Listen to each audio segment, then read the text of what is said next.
गुरुर्ब्रह्मा गुरुर्विष्णु गुरुर्देवो महेश्वर गुरुः साक्षात् परब्रह्म तस्मै श्री गुरुवे नमः। अखंडमंडलाकारं व्याप्तं येन चराचरं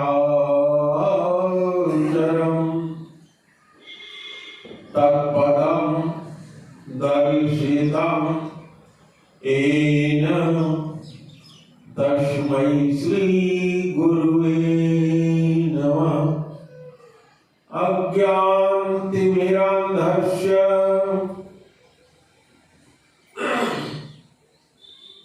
ज्ञानाञ्जनशलाकया चक्षुरुन्मीलितं येन तस्मै श्री गुरुवे नमः। अनेकजन्म सम्प्राप्तं सर्वकर्म विदायिने स्वात्मज्ञान प्रभावेण तस्मै श्री गुरुवे नमः। ब्रह्मानन्दं परम सुखदं केवलं ज्ञानमूर्तिं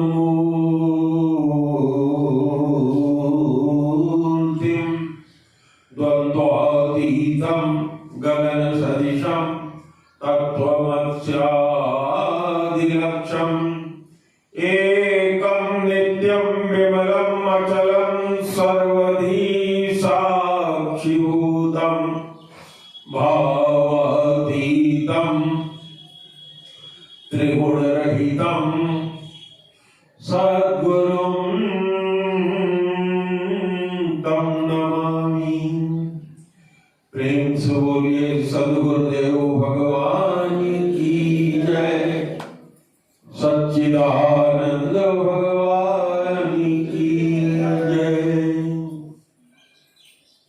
जैसा कि अभी आप सब लोग परम पूज्य दिव्यानंद जी महाराज और मानस मयंक जी से रामचरितमानस की दिव्य कथा सुधा का पान कर रहे थे। आज 9वां दिन है कथा का। 9 दिन की राम कथा बहुत कम होती है। ज्यादातर 5 दिवस या 7 दिवस की ही राम कथा का आयोजन होता है। ये सद्गुरुदेव भगवान की कृपा है जो 9 दिन का आयोजन हुआ। मेरी इच्छा है कि गुरुदेव की कभी कृपा होगी तो पूरा 30 दिन की राम कथा का आयोजन इसी स्थान पर इसी हाल में होगा, क्योंकि राम कथा ऐसी है जिसको सुनने से चित्त उबता नहीं है और भक्ति रस में जीव डूबता चला जाता है।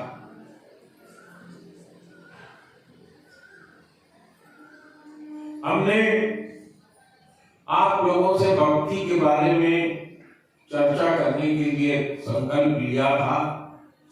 बीच में माताओं ने कहा गुरुदेव भक्ति छोड़ दीजिए, भक्त की कथा सुनाइए, भक्त भरत की। तो मैंने बीच में 2-3 दिन बाद छोड़ दिया। आज भक्ति को मैं पूरा कर दे रहा हूं। भक्ति के 3 भाव होते हैं, 3 स्वरूप होता है। पहला कहते हैं वैधी भक्ति।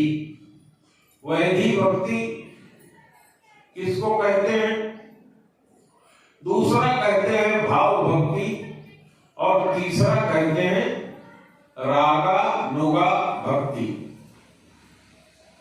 तो भक्ति 3 प्रकार की ये मोटे मोटे में बांटी जाती है। तो आपके जिले में तो समझना बहुत आसान है, क्योंकि यहाँ जो हमने वैधी शब्द का इस्तेमाल किया, यहाँ इस शब्द का इस्तेमाल होता है। बहुत सी स्त्रियों के लिए लोग कहते हैं वैधी है, और बहुत से पुरुषों को भी लोग कहते हैं वैधा कहते हैं। हाथ उठाइए, कहते ही नहीं। तो इसका मतलब क्या होता है? वैधी का मतलब होता है कि जो डर के मारे किया जाए। भगवान का पूजन भजन कोई विधि न लगा करके केवल हम सनातन धर्म में पैदा हुए हैं, भगवान का पूजन करना चाहिए, इस डर से जो भक्ति की जाती है, चाहे वो माता जी की भक्ति हो चाहे पिताजी की भक्ति हो। माता जी माने नौ दुर्गा, आपने देखा, और पिताजी माने भगवान राम, भगवान कृष्ण, भगवान विष्णु, जिन्होंने इस सारे संसार को प्रकट किया।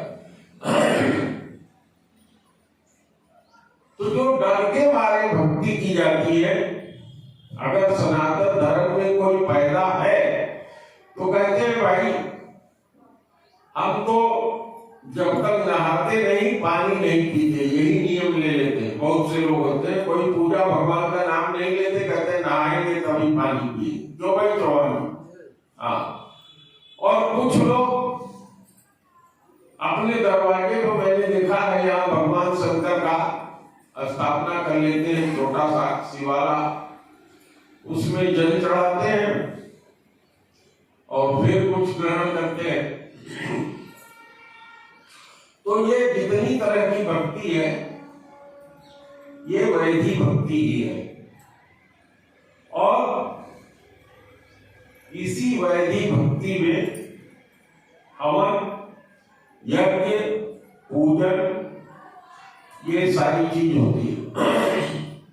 कर्मकांड, कर्मकांड किसी ब्राह्मण को आप बुलाते हैं या बुलाती हैं तो कहते हैं कि जो भगवान है इनके लिए वस्त्र लाओ, इनको ऐसे पूजा करो, ऐसे इनका विधान करो, इस तरह से करो। नाना प्रकार के कर्म जो पूजन में किए जाते हैं, जिसको दर्शन में मीमांसा दर्शन कहते हैं, वह भी वैधी भक्ति का ही हिस्सा है। यही भक्ति करते करते जीव जब अपने जिसकी भक्ति करता है उसके लिए भाव उत्पन्न हो जाता है। भाव क्या होता है? भाव, अगर हम पूछे कि आज परवल का भाव क्या है तो बता देंगे आप। दीपू भैया बैठे, इनसे पूछे लकड़ी का भाव तो कहेंगे आम की लकड़ी का भाव गुरु जी है, शीशम की लकड़ी का भाव यह है, और नाना प्रकार की लकड़ी का भाव यह है। और ईंट वाले से पूछे तो अलग बताता है, हमारे भट्टे पर इतने रुपए 1000 का भाव है ईंटे का। तो ये होता है भाव। भाव का मतलब संसारी भाषा में जिस चीज को जितना आप वैल्यू देते हैं, जो लकड़ी इमारती है बहुत महंगी है उसका भाव ज्यादा है। आलू जो आप पैदा करते हैं वो बहुत ज्यादा मात्रा में पैदा होता है, उसका भाव जो पैदा होता है कम हो जाता है। गेहूं चावल सबका भाव अपने समय पे होता है। तो यह जो भाव है, भाव माने होता है ज्ञान।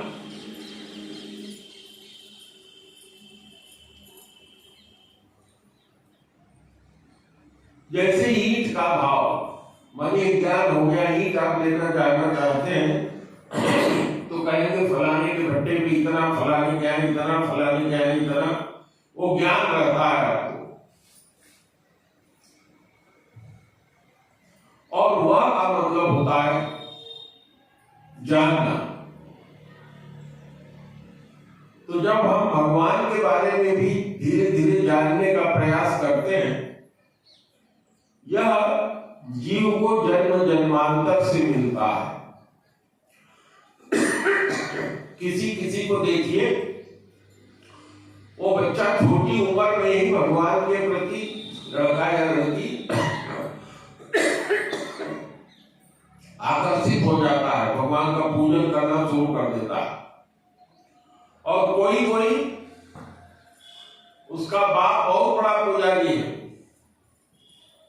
बहुत बड़ा ज्ञानी है, लेकिन वो लड़का क्या करता है? दारू पीता है, बाप को मारता है, गाली देता है। ऐसा उसको कितना भी कहो, मंदिर में रहेगा लेकिन भक्ति नहीं करेगा। तो ये भी पूर्व जन्म का क्या है? संस्कार।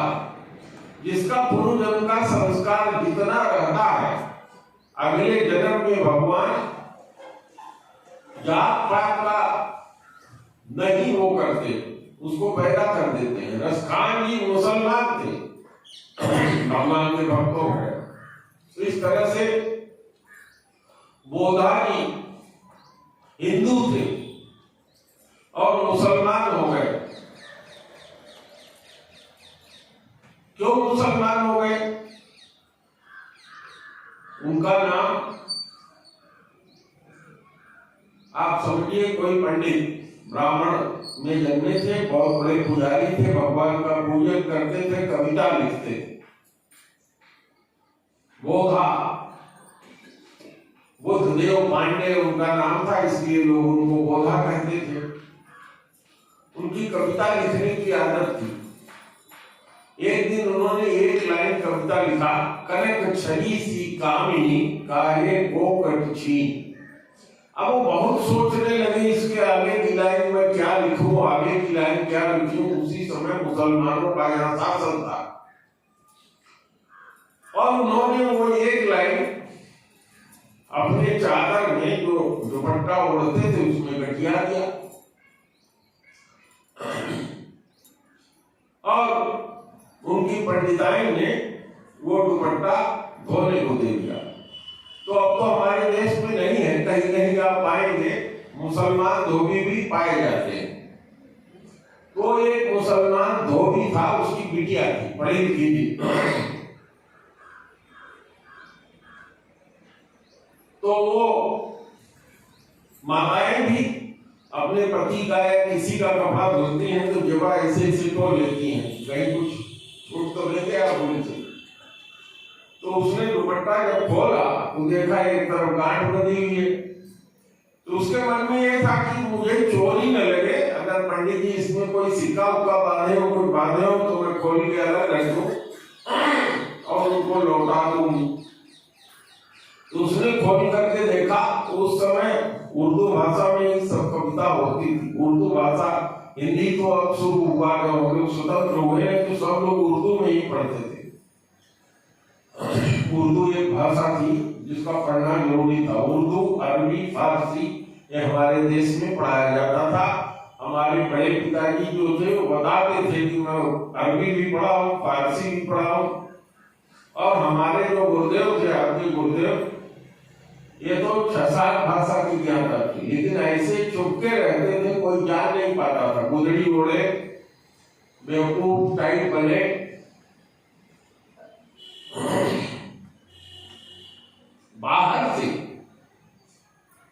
बाहर से इस तरह से दिखाई पड़ता था, लेकिन उनका तेज कैसा था? जैसे कंडे की आग होती है कोयले की, ऊपर से बुझी रहती है, कोई जब उसमें उंगली डाले तो उसे पता लगेगा। और उनको तो कोई जान ही नहीं पाया कि ये ज्ञान मार्ग के चलने वाले हैं, कि योग मार्ग के चलने वाले हैं, कि भक्ति मार्ग के चलने वाले हैं। जो जिस भाव में आता था उसको उसी तरह से बताते थे। वो तो मतलब था ये यही है।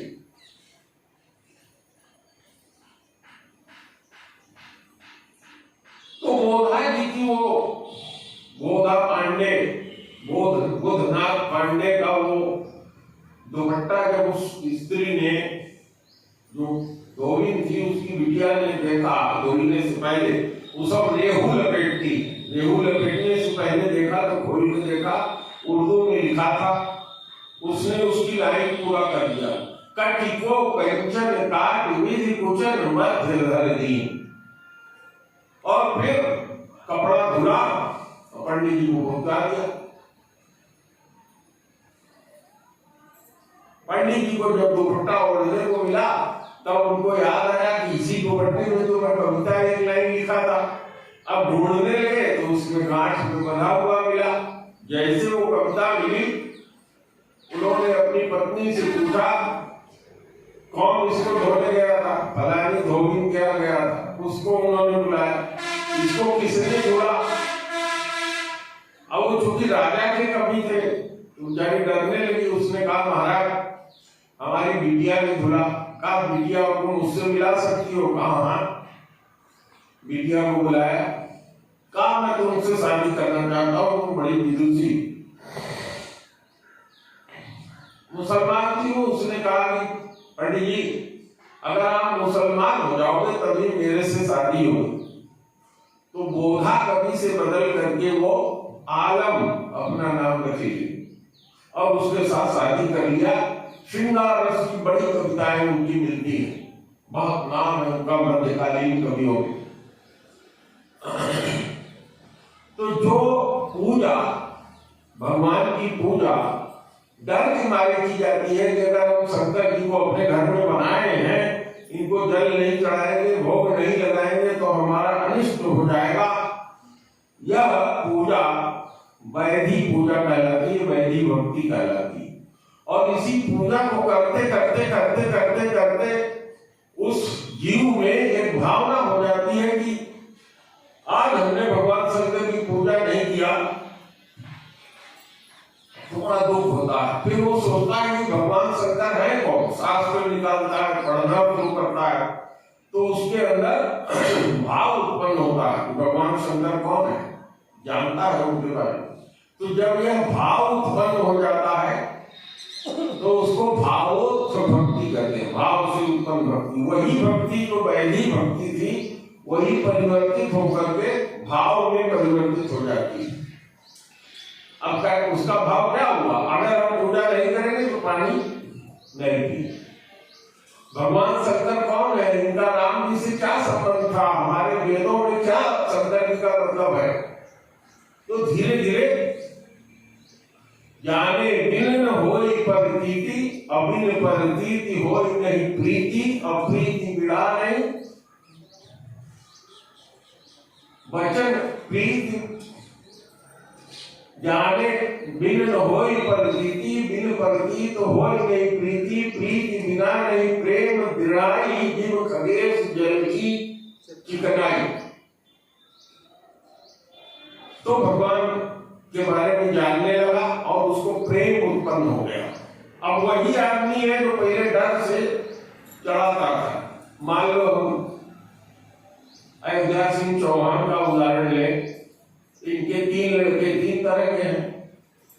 मान लो ये शरीर छोड़ के चले गए तो उसमें से कोई एक लड़का पूजा करना शुरू करे। अभी इनके तीनों लड़कों में भी पूजा करने की बहुत भावना नहीं है बेटा, तो उसके अंदर भी भाव उत्पन्न हो जाए, ये शंकर जी कौन थे, हमारे पिताजी क्यों करते थे, जानने लगे, आ सकता है भाव। तो जब भगवान के बारे में जान लेगा कि शंकर जी कौन है तो प्रेम और बढ़ जाएगा। और जब प्रेम बढ़ जाएगा तो उनके बारे में जानने की भावना और बढ़ जाएगी। जब जानने की और भावना बढ़ जाती है तो उस जीव में यह भाव ही, जैसे मैंने उस दिन करने का उदाहरण बताया था, वो परिवर्तित होकर के प्रेम में परिवर्तित हो जाता है। भक्ति का उद्देश्य भगवान की प्रेमा भक्ति प्राप्त करना। भगवान की प्रेमा भक्ति, वो प्रेमा भक्ति क्या होती है? हम भगवान से कुछ मांगेंगे नहीं, जिसमें भगवान खुश रहेंगे वही कार्य हम करेंगे। अगर भोग लगाने से खुश होते हैं तो भोग लगाएंगे, दीपक जलाने से खुश होते हैं तो दीपक जलाएंगे। वो हमको कुछ नहीं दें, वो चाहे तो हमें मार दें, वो चाहे तो हमारे जीवन का जो कष्ट है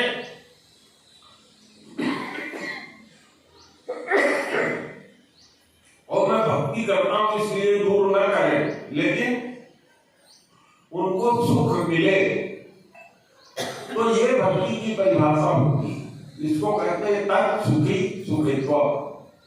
जिसके लिए हम भक्ति कर रहे हैं वो सुखी हो, हमको कुछ नहीं चाहिए। तो जब यह राग उत्पन्न हो जाता है, राग का मतलब होता है किसी चीज के बिना न रह पाना, उसको राग कहते हैं। जैसे उदाहरण लीजिए छोटा सा, कि किसी की मिठाई खाने की आदत होती, अब उसको दिन भर में अगर मिठाई न मिले, अब शुगर हो जाए मेरे जैसे, तो घर में से चुरा के खाएगा, बाजार में जाके खरीद के खाएगा, जहां कोई नहीं होगा। तो उसका राग जो है, प्रेम, अब बिना उसके वो रह नहीं पा रहा, ये कहते हैं राग। और इस राग में द्वेष सम्मिलित है। जो कोई बिगड़े डालेगा उसको मिठाई खाने में, उससे उसको दुश्मनी जैसा हो, दुश्मन जैसा, चाहे बीवी हो बच्चा ही क्यों न हो, उसको दुश्मन जैसा समझेगा, उसको कहते हैं द्वेष। तो राग में द्वेष सम्मिलित होता है। राग और द्वेष दोनों एक साथ रहते हैं, लेकिन जब द्वेष समाप्त हो जाता है, प्रियतम के प्रति केवल प्रेम जागृत रहता है और दीपक की तरह से जलने लगता है, तो उसको कहते हैं रागानुगा भक्ति। जैसे गोपियों में था, गोपियों की जो भक्ति है वो सर्वोत्तम भक्ति कही जाती है। उसके नीचे ही के सब भक्त होते हैं, और उससे भी ऊपर की भक्ति राधा रानी की है, क्योंकि राधा रानी ने कभी कन्हैया से शादी नहीं किया, लेकिन वो कहती थी कि अगर तुम द्वारिका में रह के खुश होते हो तो मेरे लिए ठीक है, जाओ। ब्रह्मा जी ने उनकी शादी किसी और से भी कर दिया था, वहां अपने पति के साथ रहती थी, लेकिन प्रेम का भाव भगवान कृष्ण के प्रति अटूट था। और यही प्रेम लक्ष्मी जी ने पाना चाहा, बड़ी तपस्या किया, लेकिन भगवान कृष्ण ने कभी उनको वो अवसर नहीं दिया। तो भगवान कहते हैं कि मेरा जो भक्त है, मैं उससे कुछ नहीं चाहता। गीता में भगवान ने क्या कहा?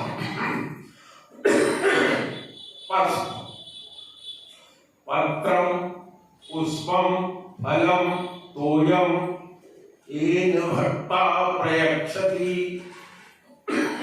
जो मेरा भक्त मुझको प्रेम से पत्ता, फूल, पानी या जो कुछ भी समर्पित करता, मैं उसको प्रेम से खाता हूं। तो भक्ति करने का केवल इतना ही मतलब है कि जो कुछ भी तुम्हारे घर में बने, तुम जिसको चाहते हो, भगवान को या गुरु को, उसको भोग लगाओ, उसे समर्पित करो आंख बंद करके।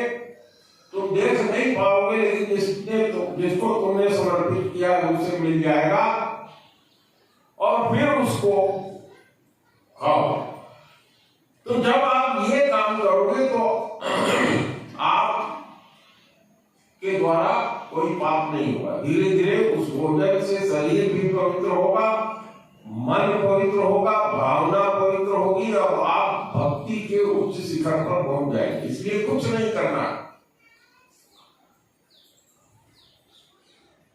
तो ये हो गई रागानुगा भक्ति। अब भक्ति के बारे में हमने आप लोगों से मोटे मोटे में बता दिया, क्योंकि बताने को कहा था आप लोगों का उसमें बहुत अनुराग नहीं था, इसलिए मैंने छोड़ दिया था।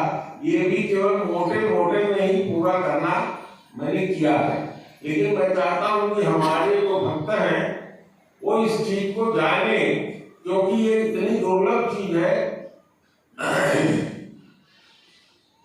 कि बिन हरु कृपा मिले ही नहीं सकता। शायद ही कम लोग मिलेंगे, आपके आश्रम में उपलब्ध है, तो आप लोगों को ये जानना चाहिए। तो फिर कभी अवसर मिलेगा तो फिर से इस पर डिटेल समझाऊंगा।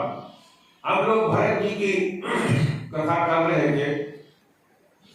भरत जी परम भक्त है। भरत जी की कथा आज गंगा के किनारे तक ही पहुंच करके समाप्त हो जाएगी, क्योंकि आगे तक मैं नहीं पहुंच पाऊंगा।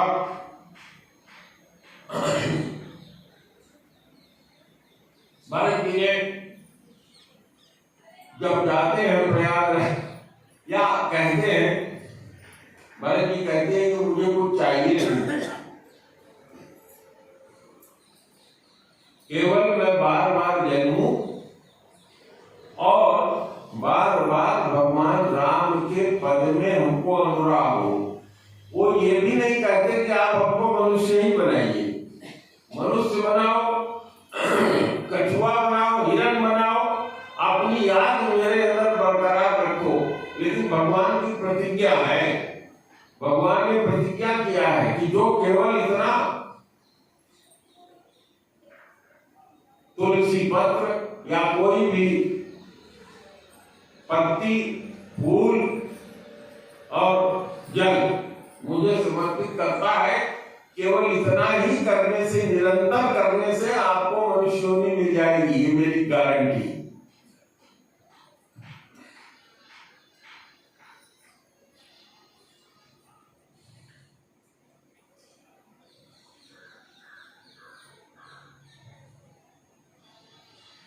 तो भरत जी कहते हैं कि मुझे धर्म नहीं चाहिए।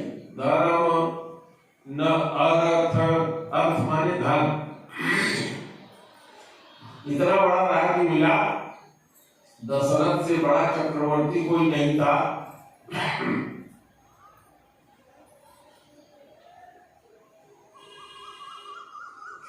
उनका कोष प्राप्त हुआ, मां ने मांग लिया था, लेकिन जैसे फुटबॉल होता है उस तरह से भरत जी मार रहे थे राम जी की तरफ, और राम जी लोमड़ा दे रहे थे। इसी अयोध्या कांड में आप पढ़ते हैं भरत जी की तरफ। धर्म न अर्थ न काम रुचि। हम लोग सनातन धर्मी हैं, हम लोगों के यहाँ 4 पुरुषार्थ कहा गया। क्या? धर्म, अर्थ, काम और मोक्ष। लेकिन मोक्ष बहुत छोटी चीज है, मोक्ष नहीं मांगना चाहिए, मुक्ति भगवान से नहीं मांगनी चाहिए, भगवान से भोग भी नहीं मांगना चाहिए कि हमको रुपया दे दो, पैसा दे दो। भगवान का नाम जपोगे, आरत नाम जप ही ले लाए, हो सिद्ध अनुमानित पाए। अणिमा गरिमा महिमा सिद्धियां अपने आप आती है, भगवान का पूजन करो तो सही। वैराग्य भी उत्पन्न हो जाता है अपने मन के अंदर।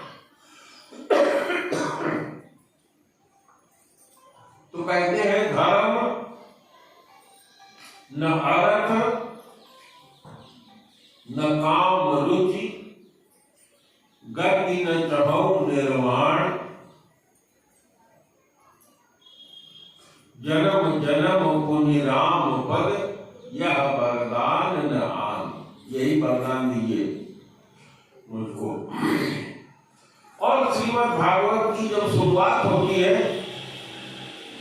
तो उसके दूसरे श्लोक में ही कह दिया गया, यह श्रीमद् भागवत जो धर्म अर्थ काम मोक्ष चाहने वाले हैं उनके लिए नहीं। तो कहा किसके लिए है ये भागवत? कहा उसके लिए है जो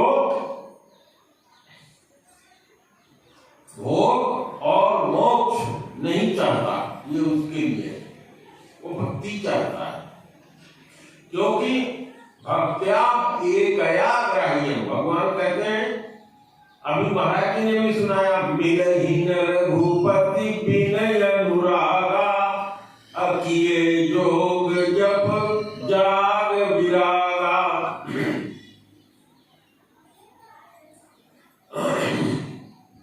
तो अनुराग केवल भगवान से चाहिए। जब अनुराग आ जाएगा तो आपके अंदर रागानुगा भक्ति उत्पन्न हो जाएगी। आप सब लोग, बहुत सी हमारी माताएं और बहुत से पिता लोग यहाँ बैठे हैं जिनके अंदर भगवान के लिए रागानुगा भक्ति है। मैं कुछ लोगों को जानता हूँ जो लोग लड्डू गोपाल जी को पोता की तरह से या बेटा की तरह से पालते हैं, खिलाते हैं, सुलाते हैं, तो ये यही रागानुगा भक्ति है। अगर मूर्ति गिर गई, हाथ टूट गया तो व्यग्र हो जाते हैं और नाना प्रकार की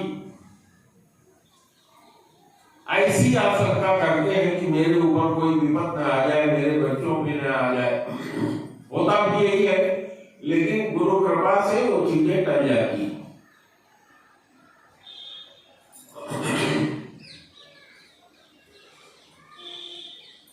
तो वही भरत जी है। भरत जी जैसा कोई भक्त तो हुआ नहीं।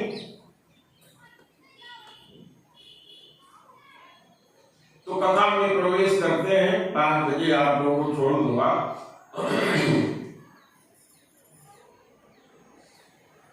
कल आप लोगों को कथा में सुना रहे थे कि गोराज निषाद के लोगों ने कहा कि घेर लो, लड़ो, मर जाओ। एक बूढ़े ने कहा कि नहीं, वो राम को मनाने जा रहे हैं और बिना सोचे समझे राड़ बढ़ाना ठीक नहीं है। और लोग मछली और दही भर भर के ले जाते हैं, लेकिन मछली ही ज्यादा थी क्योंकि वो केवट जानते थे और राजा लोग भी खाते थे, इसलिए भेंट स्वरूप लेकर के पहुंचे। और आपने सुना ही कि गुरु वशिष्ठ ने कहा कि ये राम जी का मित्र है। भरत जी हाहा के मिलते हैं।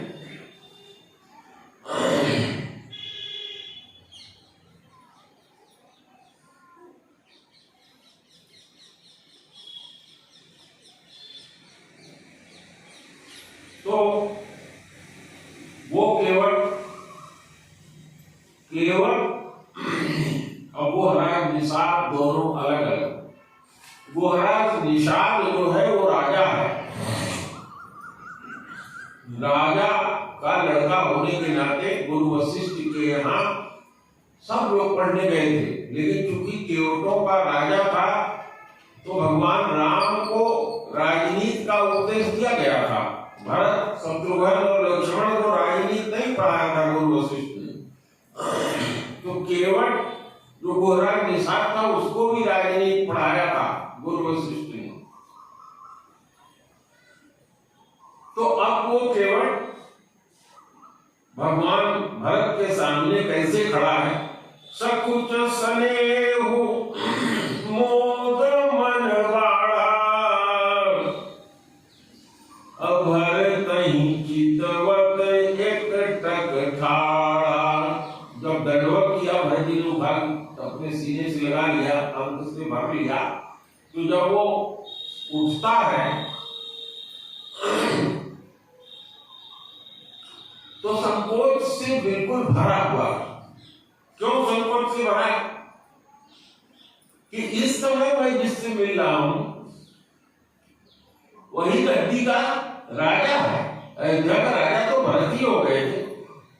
बात कहने की होती है, भले टीका नहीं किया था लेकिन राज तो नहीं कर। तो इसलिए सकुचा रहा है। स्नेह बहुत है क्योंकि ये राम जी को मनाने जा रहे हैं। राम जी के भक्त हैं महाराज, इसलिए स्नेह प्रेम। मोद माने आनंद, मोद मंगलमय संत समाजा, जिम जग जंगम तीरथ राजा।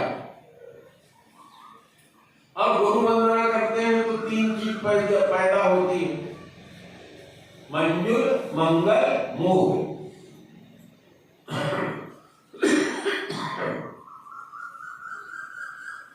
तो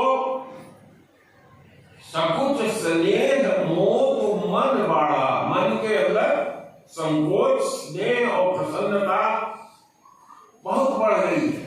और जब किसी को यह बढ़ जाती है तो जिससे बढ़ती है, जिसके लिए स्नेह बढ़ता है, उसको जीव बिल्कुल एकटक निहारता है।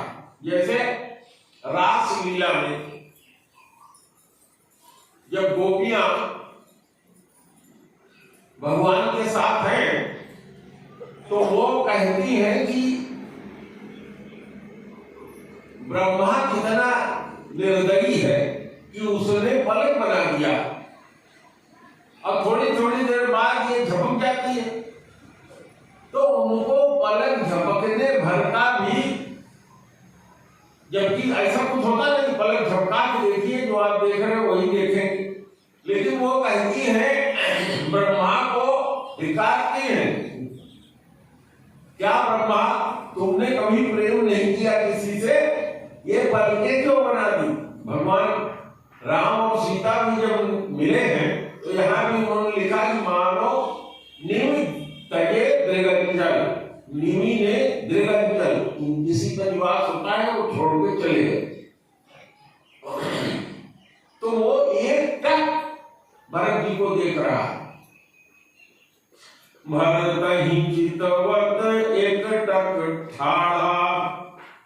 और तब उसको थोड़ी देर बाद होश आया, धरि धीरज पद बंदी बहोरी। जब उसको होश आया कि हाय उन्होंने तो उनको छाती से लगा लिया और मैंने इनकी वंदना नहीं किया, ये तो यहाँ के राजा हैं, उसको होश आता है। अभी इसके पहले उसको होश नहीं था, अब वो अपने होश में आता है। तो धरि धीरज पद बंदी बहोरी, अभिनय सप्रेम करत कर जोरी। विनय करता है, महाराज गलती हुई हमसे, हम आपकी प्रजा है, सैकड़ों गलतियां करते रहते हैं। और अंत में कहता है कि हे महाराज, आपके चरणों को देख करके हम लोगों का कुशल इतने से ही हो गया। कुशल मूल पद पंकज पेखी, पेखी माने देख करके। अब मैं क्यों काल कुशल निज लेखी, आपके चरणों को देख करके मुझे लग गया कि तीनों काल में, वर्तमान काल, भूतकाल और भविष्य काल, या दिन के पूरे 24 घंटे के 8-8 घंटे के 3 पहर होते हैं, 8 दिन के 24। तो तीनों काल में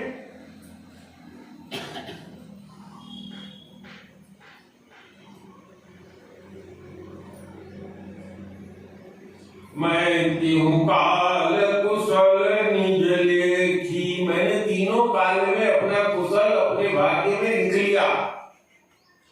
अब प्रभु परम अनुग्रह तोरे, सहित कोटि कुल मंगल मोरे। आप लोगों को याद होगा कि जो केवट था, जो नाव पार ले जाने के लिए जा रहा था, उसके लिए लिखते हैं गोस्वामी जी कि मांगी नावन केवट आना। महाराज जी ने भी कथा में सुनाया था, कहे सी तुम्हारे मरम में जाना। लेकिन वो गोराग निसार नहीं था, नाव खेलने वाला था। गोराग निसार तो राजा था, वो तो पहले ही राम जी से आकर के मिल लिया था। राम जी ने उसको अपने साथ पड़ा हुआ राजा का राजकुमार जान करके छाती से लगाया। तो ये कह रहा है वो निषाद जो नाव पार करता नाव लगा करके।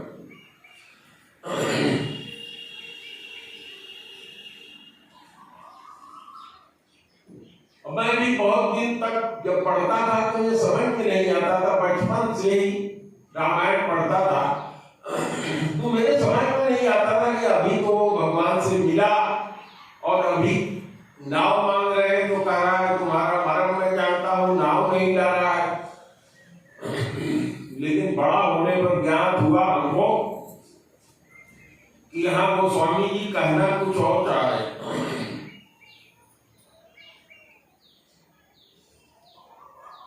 अब वो भरत जी से क्या कर रहा है, समुझ मोरी कर दूती कुल प्रभु महिमा जिय जोई, अजोन भगई रघुवीर पद जग विधि वंचित सोई।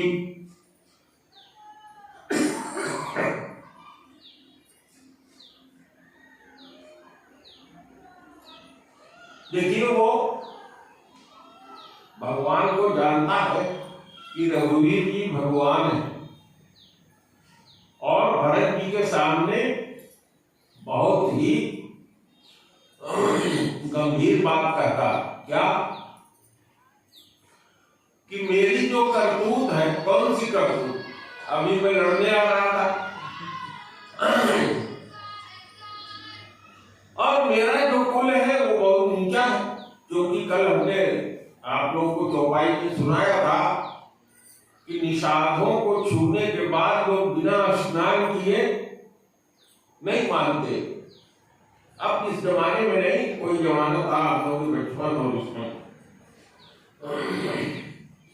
अब प्रभु महिमा किए जो, प्रभु कौन, भगवान राम की महिमा को अपने हृदय में जानकर क्या कहता आगे, जो न भजई रघुवीर पद, जो राम जी के चरणों में स्नेह नहीं रखता या सीताराम या राम राम नहीं रखता, भगवान ने उसको इस संसार में वृथा ही पैदा किया है। जग विधि वंचित सोए, उसको ब्रह्मा ने पैदा करके इस संसार में जो करना चाहिए था, जीव के पैदा होने का एक ही उद्देश्य है, जीव भगवान का दास है, इसलिए भगवान की भक्ति अवश्य करना चाहिए। ये न करके जीव और बाकी सब करे और कभी भगवान की भक्ति न करे, भगवान को न सोचे, तो समझ लो उसको इतना में ब्रह्मा जी ने वंचित कर दिया है। और वो कहता है भरत जी से, क्या कहता है, कपटी कायर कुमति कुजाति, कहता मैं कपटी हूं, कायर हूं, मंद बुद्धि वाला हूं, कुमति हूं और कुजात हूं।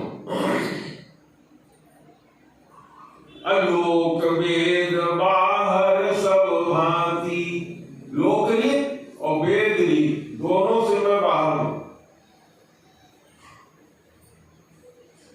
राम कीन आपन जब हीते, जब से राम जी ने हमको अपना लिया,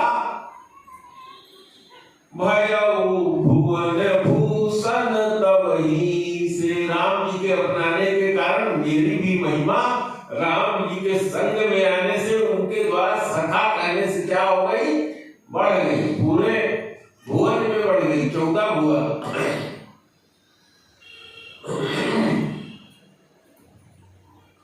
देखी प्रीति सुन विनय बढ़ाई, केवट के मन में, गोहराज निषाद के मन में जो प्रेम है या प्रीति है, और जिस तरह से वो विनय करता है, बड़प्पन दिखाता है, मिले बहोरी भरत लघु भाई, शत्रुघ्न जी फिर उसको हाहा की छाती से लगा लेती। कहीं निषाद निज नाम सुवानी। उसने नहीं सोचा कि भरत जी के सामने अपना नाम हमने कह दिया है, वो कह रहा है ये भी राजकुमार है, इसलिए इनको भी उतना ही सम्मान देना चाहिए। अभयम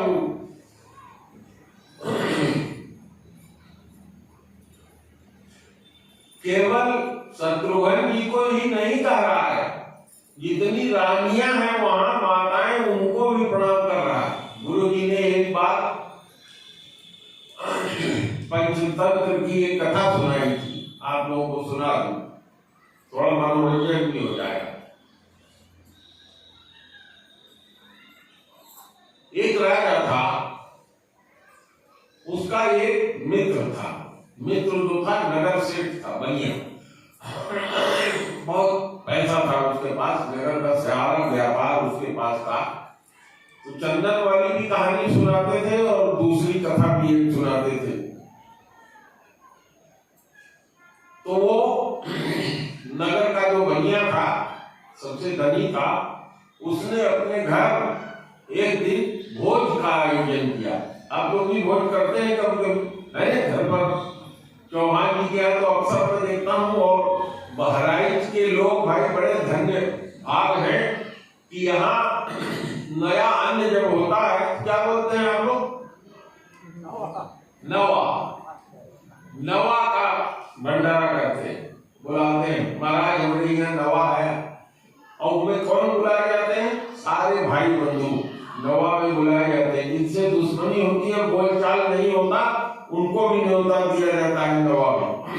ये आप ही यहाँ परंपरा है और कहीं नहीं है। तो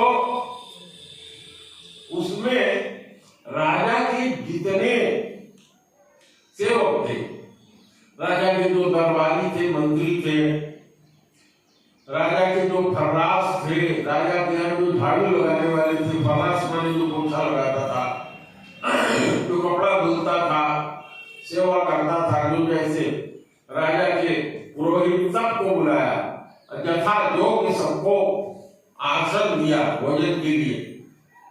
बहुत बड़े मैदान में सोने के थाल और सोने के पीढ़ा पर राजा को बैठाया, मंत्रियों को उसी अनुसार चांदी की थाली में भोजन और सबको एक साथ बैठा दिया। उसी में एक फर्रास था, फर्रास जो पोछा लगाता, वो जो है जो झाड़ू लगाने वाले थे उनके पांति में बैठ गया और सोचा कि ये लोग राजा के यहाँ झाड़ू लगाते हैं, हम भी वही काम करते हैं, जो झाड़ू लगा लेते हैं तो पोछा लगाते हैं, उनके बीच में बैठ गया। और जो झाड़ुओं वाले का बोल था, इसको मैंने भी यहाँ महसूस किया है। एक बार मैं यहाँ भंडारा कर रहा था, कई साधु उसमें आकर के बैठे, कुछ छोटी जात के भी थे, कोई हरिजन भी थे, कोई और भी थे। यहाँ जो दूसरे साधु आए थे, उन्होंने बगावत कर दिया, हम तो पंडित हैं, साधु हैं, और हमारे साथ आपने इनको बैठा दिया। मैंने कहा कि भाई देखिए, साधु हो जाने के बाद साधु की कोई जात नहीं होती, आप लोग बेकार बगावत किए। इसी हाल में मुझे याद है कि जो अपने को ऊंची जात वाले समझते थे, अरे साधु हो गए, उसके बाद तो उन्हें ऊंची नीची जात अगर मालूम है, वो इधर को मुंह करके बैठ गए, सबको इधर बैठा दिया। तो उसी तरह से उस फर्रास को जो झाड़ू लगाने वाले थे, उन्होंने कहा कि ये हम लोगों के पार्टी में बैठने वाला नहीं है, हम लोग से नीचे जाता है, इसको इसके पार्टी में बैठाइए। तो मंत्री ने जो भोज का आयोजन किया था, उसने उसको उस गोल से उठा करके दूसरी गोल में, जहां उसकी गोल थी, वहां बैठा दिया। अब वो बुरा मान गया, उस समय तो कुछ कह नहीं सकता था, खा लिया। खा लेने के बाद कहा मैं इसका बदला निकालूंगा। ये तो मैंने पहले आपको बता दिया।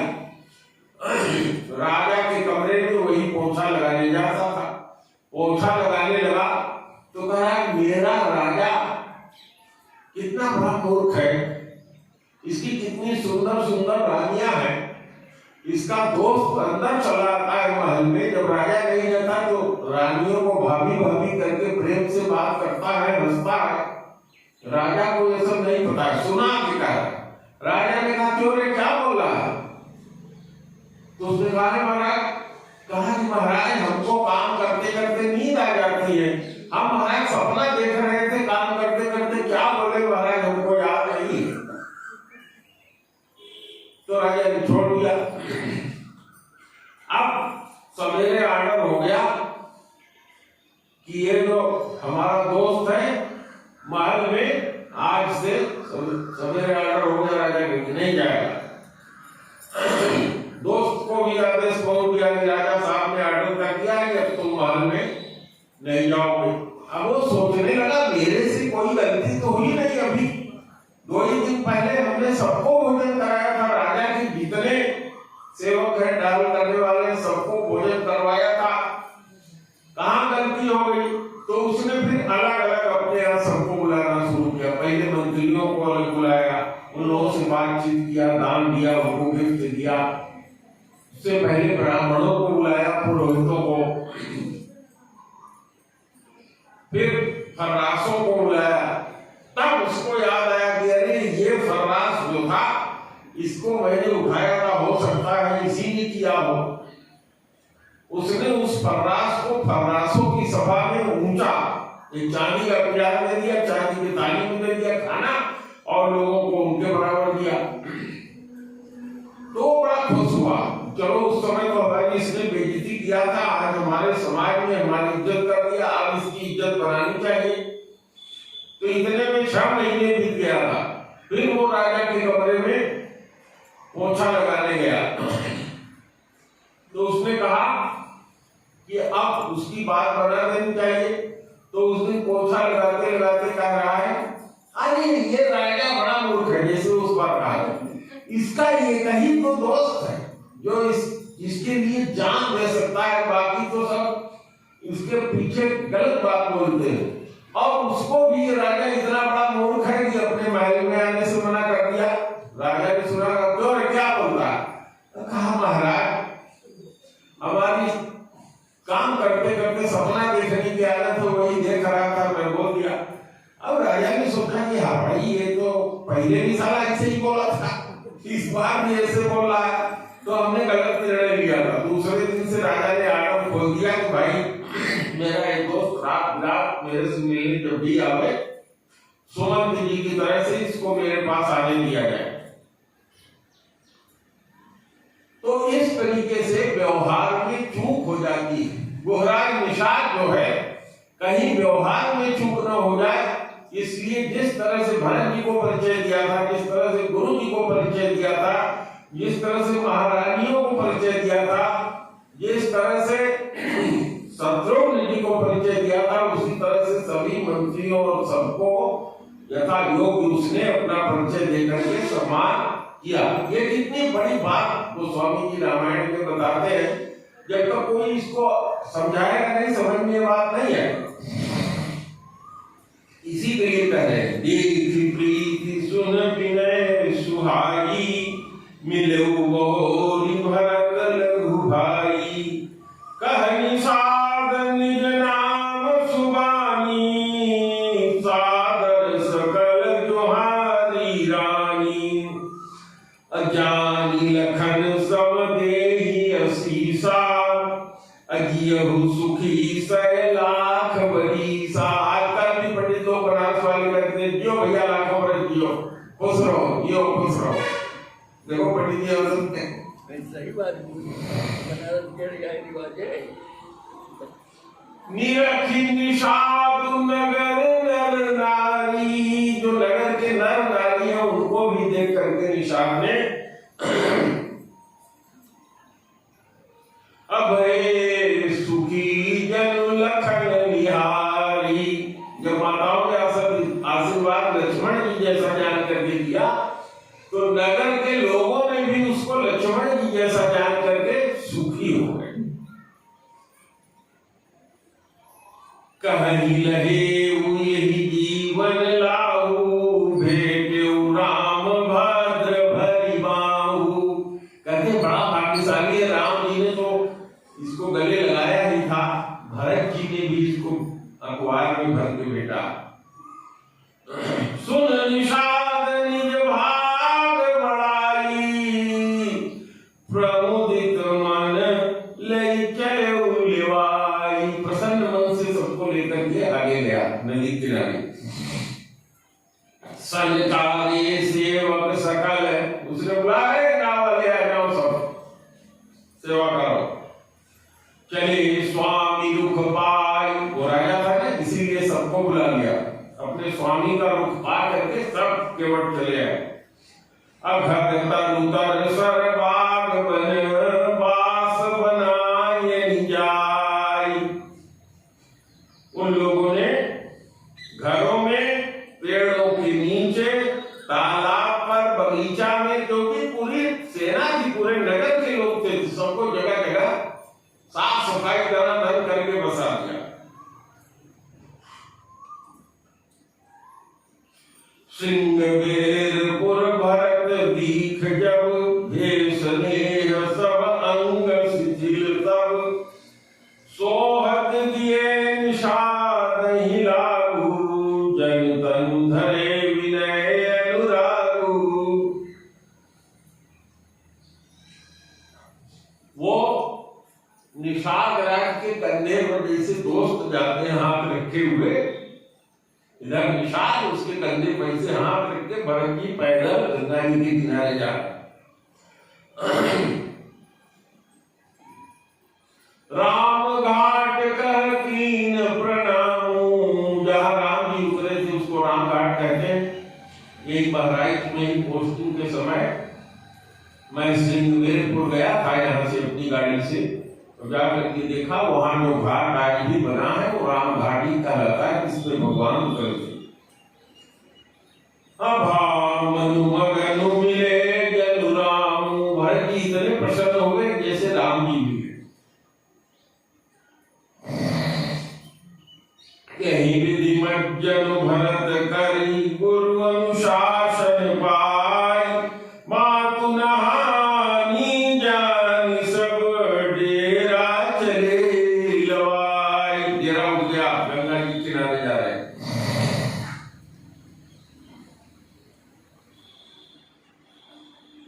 गंगा जी के किनारे नहा के रात बिताई थी, फिर सब लोग लौट के आए। जिस शिशुपा मतलब जिस बरगद के पेड़ के नीचे भगवान राम सोए थे, वहीं पर यह सिंसुपा पुनीत तर रघुवर किए विश्राम।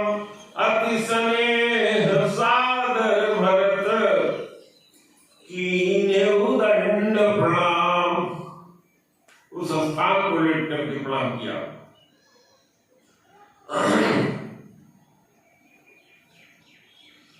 कुश साधरी निहारी सुहाई, अकीन प्रणाम प्रदीक्षण पाई। वो कुशा की गुदरी, हमारे यहाँ गुदरी कहते हैं, ये जैसे आसन बनाते हैं जिसको सोने वाला भी वो लंबा सा होता है, उसपे जिसपे राम जी सोई थी, सीता जी सोई थी, उसको उसने प्रदीक्षिणा किया चारों तरफ घूम करके। चरण रेज रख आँखिन लाई, कहीं कहीं भगवान के चरणों का निशान लगा कि ये भगवान के चरण हैं, उसको लेकर के आंख से लगाया। बनई ने कहत प्रीति अधिकारी। अब उसको, क्योंकि माता सीता भी वहां सोई थी, तो उस समय माता सीता तो स्वयं लक्ष्मी थी, उनकी साड़ी से सोने के कुछ कण उस पे गिर गए थे, गोदली पे, उस साखनी पे। कनक बिंदु दुई चारिक देखे, राखे शीस सीय समलेखे। भरत जी ने, जैसे आप लोग साड़ी पहनती हैं तो मामा के यहाँ से साड़ी आई है, हमने देखा उसको गोली गोली टिकुली जैसी लगी रहती है। अब पहनने के बाद कुछ गिर जाता है। तो उसी तरह से पुराने राजा महाराज की रानियां सोने का लगा हुआ इस तरह से जली का पहनती थी। अब वही जो सोने का जली वहां गिरा हुआ था उसको भरत जी ने उठा के अपने माथे पर लगा लिया, जैसे सीता की मिली।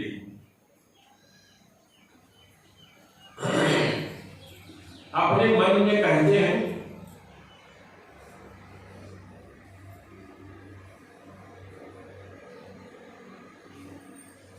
ससुर भानु कुल भानु हुआलू, जैसी हाथ अमरावती पालू। कई लाइन छोड़ दे रहे हैं ताकि गंगा जी पार करा के आप लोगों को भरद्वाज जी के घर तक पहुंचा दे, इसलिए।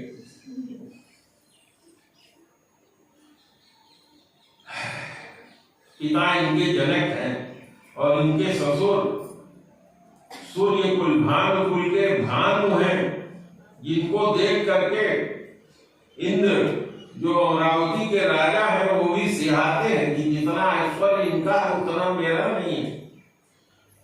अप्राणनाथ रघुनाथ गोसाई, इनके प्राणनाथ कौन है? रघुनाथ, जो मेरे गोसाई हैं, मेरे स्वामी। जो बड़ हो दसुराम बड़ाई, पति देवता सुतीय मणि, सिंह साधरी देखी, विरहत हृदय न हरिहर, पविते कठिन विषय।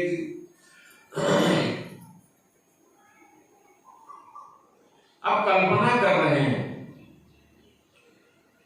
कौन? भरत कि अरे वो साधरी जिसपे माता सोई थी, जिन्होंने कभी जमीन पे पैर नहीं रखा, जिनका दूध से सफेद चादर और सारी चीज होती थी, वो इस साधरी पर सोई है। और इसको देख करके विरह से मेरा हृदय उस दुख से भटके नहीं जाता। लालन जोगल खन लघुलोने, भेन भाई रस अहीन होने। पालने योग्य तो लखन लाल है, जिनके जैसा न कोई भाई हुआ न होने वाला है। भरत जी सोच रहे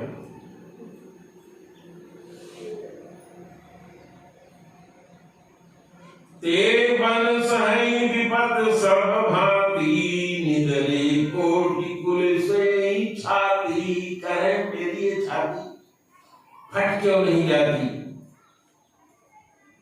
अरे ऐसे भाई, ऐसी मेरी स्वामिनी भगवान राम कष्ट उठा रहे हैं मेरे लिए।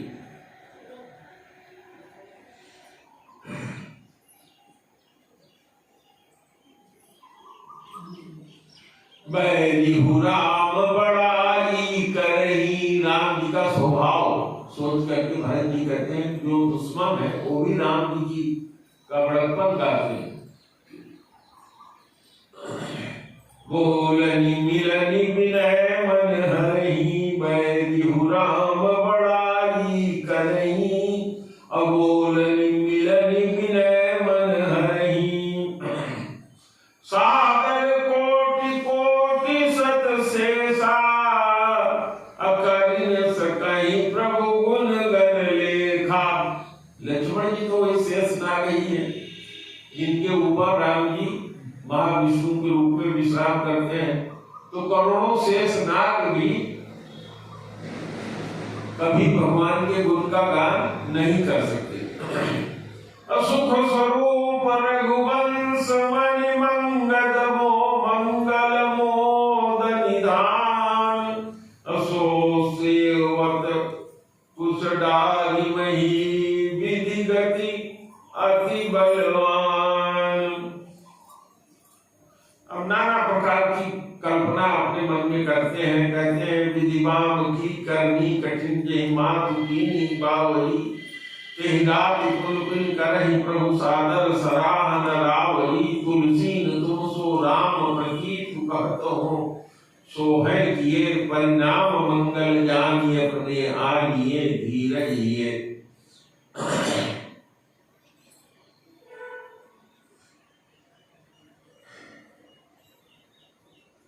अब जब लक्ष्मण जी और गोहराज निषाद मिले थे तो वहां लक्ष्मण गीता हुई थी, और यहाँ जब भरत जी हैं तो भरत जी तो इतने ज्ञानी है, अपने मन में ही नाना प्रकार का विचार कर रहे हैं। यही विधि राति लोग सब जागा। यहाँ भी जो लोग गए थे सारी रात जगते रहे, क्योंकि राम जी धोखा दे के निकल गए थे, कहीं लोग नदी पार करके निकल जाए।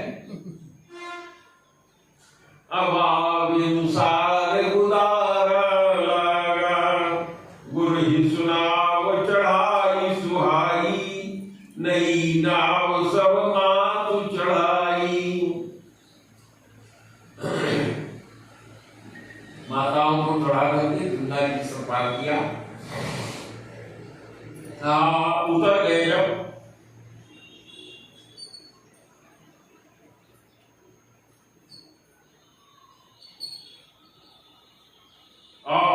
सुर सरहि कीन्ह प्रणामु, सुमिरे लखन सहित सिय राम। उतरने के बाद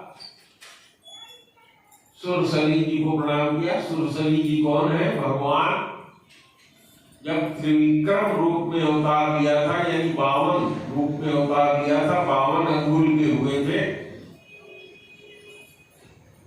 तो माता अदिति ने प्रार्थना करके दूध का व्रत पयोव्रत करके भगवान विष्णु को प्रसन्न किया था, और भगवान उनके पेट से पैदा हुए थे। भगवान के जन्म लेने के बाद माता ने और उनके भाई सबने कहा कि राजा बलि को हरा करके राज ले लीजिए। उन्होंने कहा नहीं, मेरा ये जो अवतार है ये सतयुग में जो अवतार त्रेता में उन्होंने लिया था,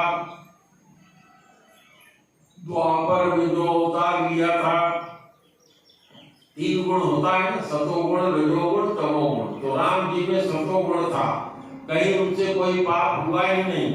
रजोगुण भगवान कृष्ण में था, सारे भोग करने वाले राक्षसों और राजाओं को मरवा करके युद्ध करा के खत्म कर दिया। और उन्होंने कहा मैं तमोगुण से अवतार लिया हूँ, इस समय जो राक्षस है, दैत्य है, उन्हीं का राज रहेगा। मैं ये कर सकता हूँ कि उनसे मांग लूंगा। और जब मांगने गए 52 इंची के, बहुत छोटे, महाराज जी ने बताया था ना कि हर आदमी अपने हाथ से कितने बिता होता है और अपने हाथ से कितने हाथ होता है। क्या बताया था? कोई किसी को याद है क्या? हाँ, अब कितने बिता? जितना भूल गया।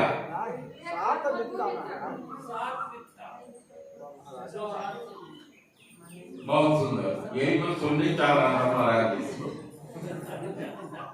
तो अब जब बलि ने कहा अरे तुम इतने सुंदर हो, इतने 3 पग जमीन मांग रहे हो, तुम्हारा पैर इतना छोटा छोटा है, 3 पग जमीन क्या होगा? और जब वो आ रहे थे छत्र चौर लिए, कमंडल लिए, मूल का जनेऊ पहने, तो गुरु शुक्राचार्य ने कहा है बलि देखो, आ रहे थे तब नहीं, जब बलि ने प्रतिज्ञा करने के लिए जल लिया हाथ में, तो गुरु ने रोक दिया, बलि रुक जाओ, ये जिनको तुम प्रतिज्ञा करने जा रहे हो ये विष्णु है, सब कुछ तुम्हारा छीन लेंगे। तो बलि ने कहा महाराज ये यज्ञ आप करवा किसके लिए रहे थे? किसको प्रसन्न करने के लिए? कहे विष्णु को प्रसन्न करने के लिए। तो कहे जिनको प्रसन्न करने के लिए यज्ञ करवा रहे थे वो 52 इंची के 3 बिता के होके जब सामने आए हैं और मंगता हो गए हैं ब्राह्मण रूप में, तो हम कैसे रहे? हम तो देंगे।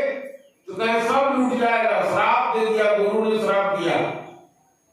गोस्वामी जी ने कितना सुंदर भजन लिखा है, जाके प्रियन राम वैदेही तजिए ताहि, कोटि वैरी परम स्नेही। क्या कहा, किसी ने तजा भी है, कहा तजो प्रीता प्रहलाद विभीषण बंधु भरत महतारी।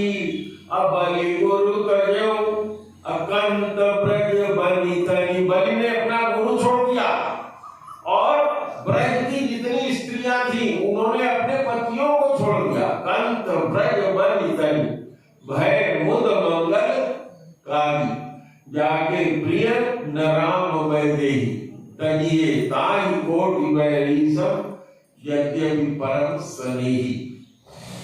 तो बलि ने कहा महाराज जल के लिए उठाया, अब गुरुदेव जो है उसी कमंडल में छेद में जाके बैठ गए, न जल गिरेगा न प्रतिज्ञा होगी। बलि ने कुसा उठाया, खोल दिया, पानी गिर गया, प्रतिज्ञा किया। और बलि की एक बिटिया थी स्वर्ण रेखा। जब ये छोटे से बच्चे की तरह से आए तो उसके मन में हुआ, अरे भगवान तो कितने सुंदर है। भगवान को देख करके उसने कहा, काश मेरा ऐसा बच्चा होता, गोद में लेके मैं खिलाती। बामन भगवान ने कहा, चिंता मत करो, मेरे जन्म में जब मैं आऊंगा कृष्ण के रूप में तब तो मुझको गोद में उठाएगी। भगवान ने अपने मन में किया, वही पूतना बन करके आए रत्नावली।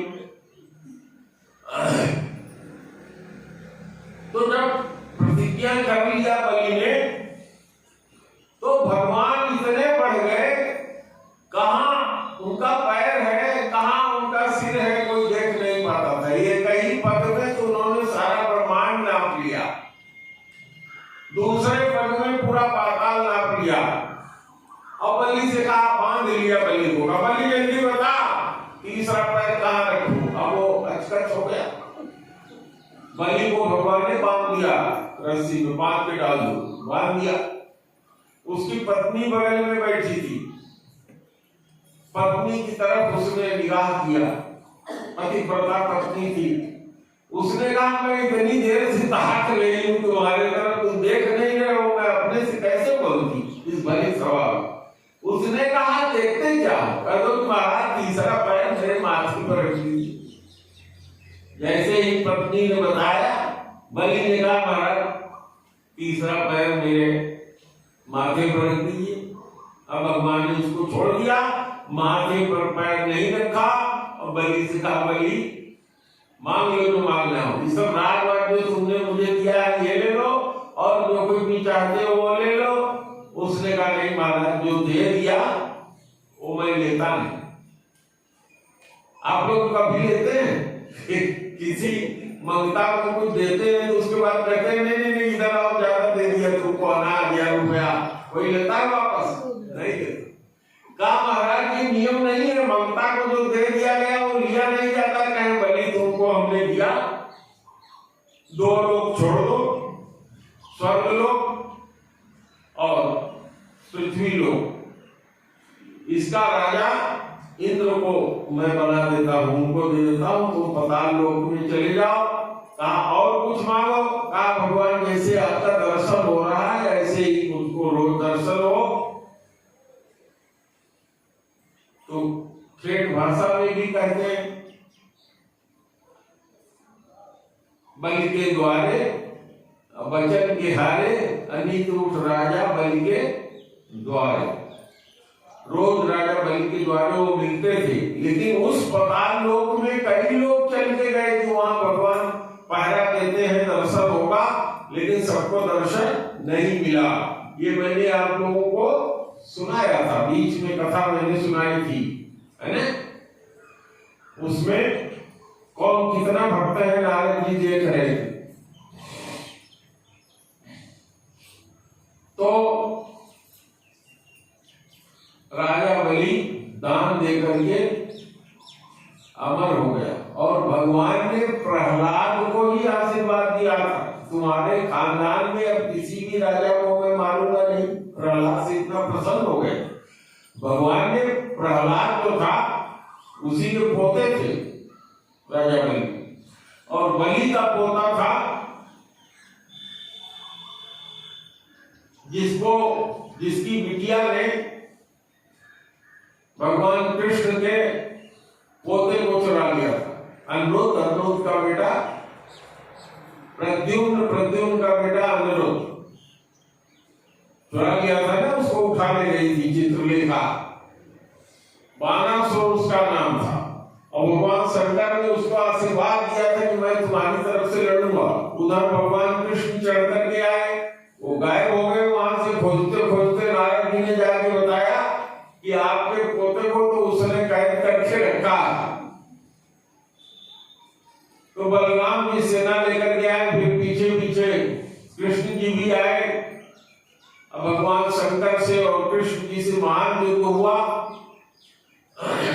99 बाण भगवान शंकर ने मारा, 100वां बाण उन्होंने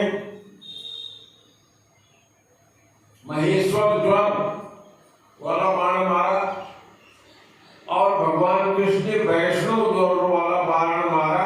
भगवान शंकर हार गए। वहीं भगवान खड़े हुए, शंकर से कहा, हे प्रभु, ये मेरा चेला है, कह मैं इसके बाबा को आशीर्वाद दिया था कि इसके खानदान में मैं किसी को मारूंगा नहीं। इसको कह दो कि अपनी बिटिया की शादी मेरे पोते के साथ करके भेज दे। तो इस तरह से बाणासुर का जो राज्य था वो बनारस के पास था। बनारस जिला जो हम लोग का है, वही बाणासुर का स्थान है। वो भी पूजा जाता है जहाँ भगवान से उसका युद्ध हुआ था। वो बाणासुर का स्थल है। वहां लोग मनौती मांगने जाते हैं, पूजा करते हैं, जो मांगते हैं पूरा हो जाता है। तो अब भरत जी पार हो गए और भरत जी को पता चला कि भगवान यहां से पैदल गए।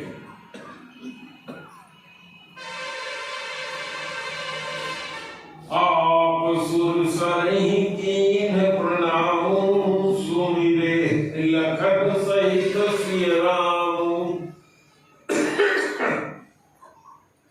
गवने भरत पया नहीं पाए, कोतल संग जाई डोरियाए। जिस घोड़े पे चढ़ के आए थे उसका लगाम इसे पकड़ लिया डोरी में और पैदल पैदल जा रहे हैं।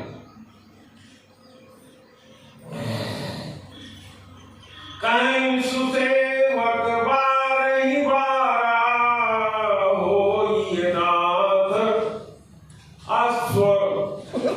असवारा। सुंदर सेवक कहते हैं, मंत्री कहते हैं कि हमारा घोड़े को बैठ जाइए। तो भरत जी कहते हैं कि यहाँ से हमारे बड़े भाई पैदल गए हैं और हमको तुम लोग कहते हो मैं घोड़े या रथ पर बैठ के चलो। राम पयोदहि पाय सिधाए, राम नंगे पैर बन को गए यहाँ से। पयादहि पाय सिधाए, हमका रथ का बाग बनाए, हमारे लिए रथ घोड़ा हाथी ये सब का है, इसमें चले। कहते फिर सिर भर जाऊं, मुझे तो उल्टा होकर के हाथ से जैसे बिच्छू चलता है उस तरह से सिर रख करके जाऊं। सिर भर जाऊं चित मोरा, क्यों सब ते सेवक धर्म कठोरा। सेवक सोई जो करे सेवकाई, अधिकरनी करी करिए लड़ाई। सेवक का धर्म सबसे कठोर होता है, डांट भी खाएगा, कुछ और भी सुनेगा। सेवा करने वाले का जो सेवक धर्म होता है सबसे कठिन और कठोर होता है। देखी भरत गति सुनि मृदुवानी, सब सेवक गण गरहि गलानी। मारे थूक के सारे सेवक लोग डूब गए। भरत तीसरे पहर कह, कीन प्रवेश प्रयाग। वहां से सवेरे चले और तीसरे पहर को प्रयाग में पहुंचे। वहां से करीब 25 किलोमीटर है, वहां से गए हैं गंगा उतर करके। तो 25 किलोमीटर ऐसे तिरछा जाने पर भरद्वाज ऋषि का आश्रम मिलता है। भरत की सरे पहर कह कीन प्रवेशु प्रयाग अकहत राम सिय उमगी उमगी अनुराग झलका झलकत पायन कैसे। एक तो बालू पूरा पड़ा है, उस बालू में गर्मी के समय में जाना, राजा के लड़के वैसे थे तो पैरों में झलका पड़ गया है और वो झलका उसमें पानी भर गया है। कैसे दिखाई पड़ रहा है? पंकज कोश, जैसे कमल के ऊपर जाड़े में कभी ओस की बूंद गिरी हो। आप लोगों ने देखा होगा, नहीं देखा होगा तो हमारे आश्रम जाड़े में चलिएगा। कौन सा आश्रम? वही में लगा है।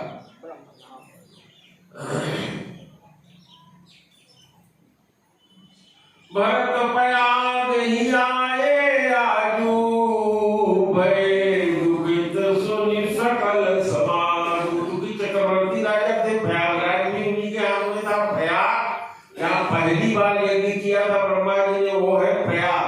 अब फिर से उसका नाम इलाहाबाद से बदल करके इस्लाम का धर्म वहां स्थापित किया था अकबर ने, इसलिए उसका नाम प्रयाग से बदल करके इलाहाबाद रख दिया था। इलाही धर्म चलाया था अकबर ने।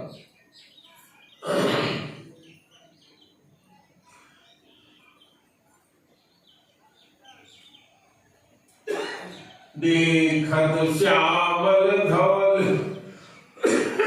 हलोरे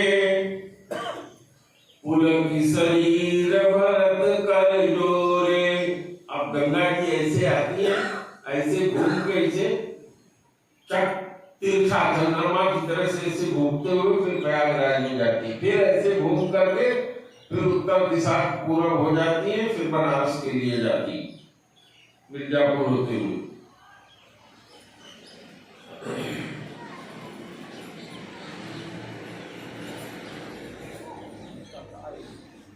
सकल काम फल तीरथ राऊ वेद विदित जग प्रगट प्रभाऊ। कहते हैं सारे संसार में हे प्रयागराज की आप तीर्थों के राजा हैं। आपका जो गुण है वो वेद विदित है। अब देखिए भरत जी क्या कहते हैं? मांगहु भीख त्यागे निज धर्म। ब्राह्मण का 6 गुण है, क्षत्रिय का 5 गुण है, वैश्य का 4 गुण है, शूद्र का 1 गुण है, सेवा। तो कहते हैं मैं क्षत्रिय हूं, मुझे भीख नहीं मांगना चाहिए, लेकिन प्रयागराज से कहते हैं कि मैं अपना क्षत्रिय धर्म छोड़ करके आपसे भिक्षा मांग रहा हूं। मांगहु भीख त्यागी निज धर्मु आरत काहर करई कुकर्मु। आर्त दुखी, जिस आर्त का नाम गोस्वामी जी ने बालकांड में लिया है, आरत नाम जपहि लय लाए होई सिद्ध अनुमादिक पाए। उसी आर्त के लिए कहते हैं अगर आर्त व्यक्ति भूखा है तो पेट भरने के लिए कौन सा कुकर्म नहीं करेगा, कैसो मिल जाए, कुछ मिल जाए। तो कहते हैं मांगहु भीख त्यागी निज धर्म। दान लेना और दान देना, ये 5वां और 6वां गुण ब्राह्मण का है। जो ब्राह्मण का गुण है वही क्षत्रिय का गुण है, लेकिन 5 ही क्षत्रिय में है। दान देना उनका कर्तव्य है, दान लेना नहीं कर्तव्य। लेकिन वेद में लिखा है कि यदि ऐसी परिस्थिति आ जाए तो क्षत्रिय को भी ब्राह्मण की तरह से दान लेना चाहिए, विशेष परिस्थिति आने पर। तो मांगहु भीख त्यागी निज धर्मु आरत काहि न करई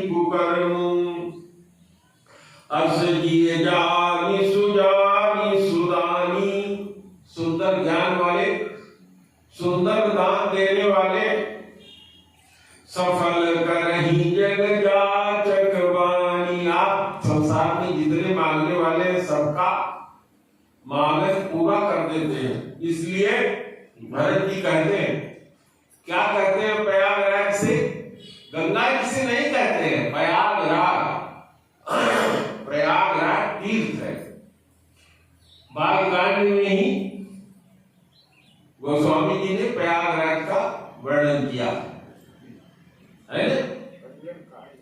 पहले कांड में है। हाँ, पहले पन्ना में कह दिया सत्संगति। सत्संगत के लिए कहा जिन जग जंगम तीरथ रंग, सब ही सुलभ सब विधि सब देशु, असेवक सादर समन कलेशु। जैसे प्रयागराज में स्नान करने से सारे क्लेश दूर हो जाते हैं, वैसे मुद मंगलमय संत समाजा, संतों का जो समाज है वो प्रसन्नता देने वाला है। और प्रयागराज जैसा है, और चलता फिरता प्रयाग। महाराज जी जब रोज कथा कहते हैं तो कहते हैं यहाँ प्रयागराज हो गया है, इस समय राम की कथा हो रही है, आप लोग ध्यान न दिए हो तो कथा रिकॉर्ड होती है, उसमें सुन लीजिए। तो वही मांग रहे हैं। क्या भरत जी मांग रहे हैं? अर्थ न धर्म न काम रुचि गति न चहु निर्वाण, जन्म जन्म रति राम पद यह वरदान नयान। तीर्थराज प्रयाग से भीख मांग रहे हैं कि मुझे धन नहीं चाहिए, मुझे धर्म नहीं चाहिए, मुझे कोई कामना नहीं है, कामना से मैं मुक्त हूं। बताइए, राजा होकर के सारी कामना पूर्ण हो जाती, उस राज को फुटबॉल की तरह से ढेला दिया। काम रुचि, कोई काम की रुचि नहीं है। और मुझे निर्वाण नहीं चाहिए, मैं मुक्ति नहीं चाहता। जन्म जन्म पुनि राम पद। जो निर्वाण मांगते हो तो कहते हैं मैं पैदा ना हो। 5 तरह की मुक्ति होती है, आप लोग सुने हैं बार बार हमसे।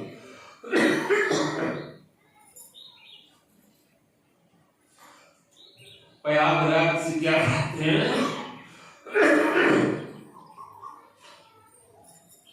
जानहु राम कुटिल करि मोहि, लोग कहीं गुरु साहब द्रोही। राम जी ने उसको कुटिल जान लिया है, और सब लोग उसको गुरु का और अपने स्वामी यानी राम जी का द्रोही मानेंगे। और क्या मांगते हैं? सीताराम चरण रति मोरे। चरण रति, रति किसकी पत्नी है? कामदेव की। किसकी पत्नी है? कामदेव की पत्नी रति है। जब जीव भगवान के पूजन में रत हो जाता है, माने एकदम लीन हो जाता है। कई जगह रति शब्द आया है रामचरितमानस में। तो कहते हैं कि सीताराम जी के चरणों में मेरी रति हो जाए, मुझको और कुछ नहीं चाहिए, केवल उनके चरणों में मुझे प्रेम हो जाए। यही हम लोगों को भी चाहिए कि यही हम मांगे। अनुदिन बढ़ई अनुग्रह तोरे। प्रेम कैसे बढ़ता है? जैसे चंद्रमा है ना, अमावस्या होता है, फिर दूध तीज बढ़ता जाता है और फिर पूर्णमासी हो जाती है। तो जैसे चंद्रमा बढ़ता है कार्य उसी तरह से बढ़े। अपने लिए क्या कहते हैं?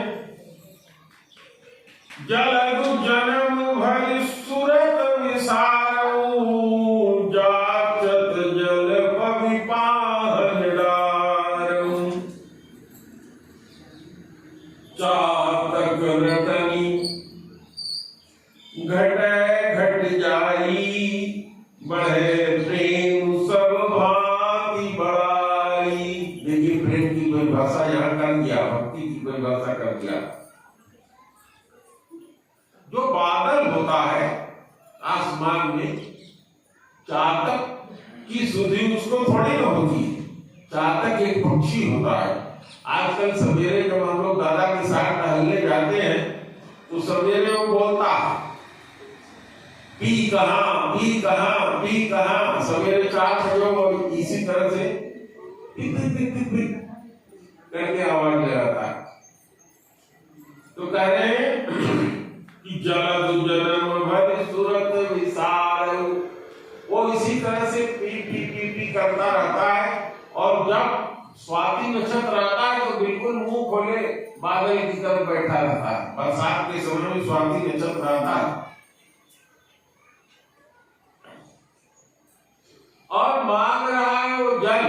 और हो सकता है कि बादल में बिजली चमके और वो बिजली उसी के ऊपर गिर जाए और मर जाए, उसका मांगना भी खत्म हो जाए, बिजली में जल के मर जाए। जिससे वह मांग रहा है वो चाहे जन्म भर याद न करे, मुझे भूले, जानते नहीं है। यही प्रेम होता है।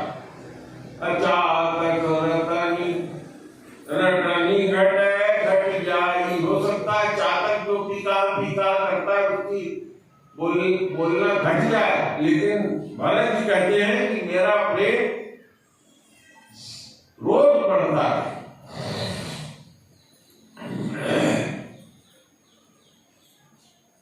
अब वो भरद्वाज जी के आश्रम पर पहुंच जाते हैं।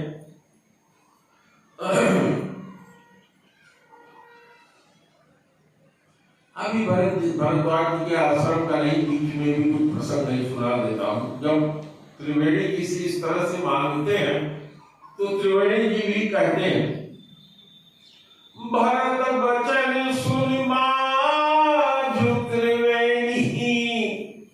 त्रिवेणी 3 नदियां मिलती हैं, गंगा, यमुना और सरस्वती। हमारे गुरु जी कहते थे कि यहाँ माघ की मौनी अमावस्या में कथा का मैं यहाँ समापन करवाता हूँ। और माघ में जो त्रिवेणी नहाने जाते हैं उनको तो वहां गंगा, यमुना, सरस्वती मिलती है कि नहीं मिलती है, लेकिन यहाँ मिल जाती।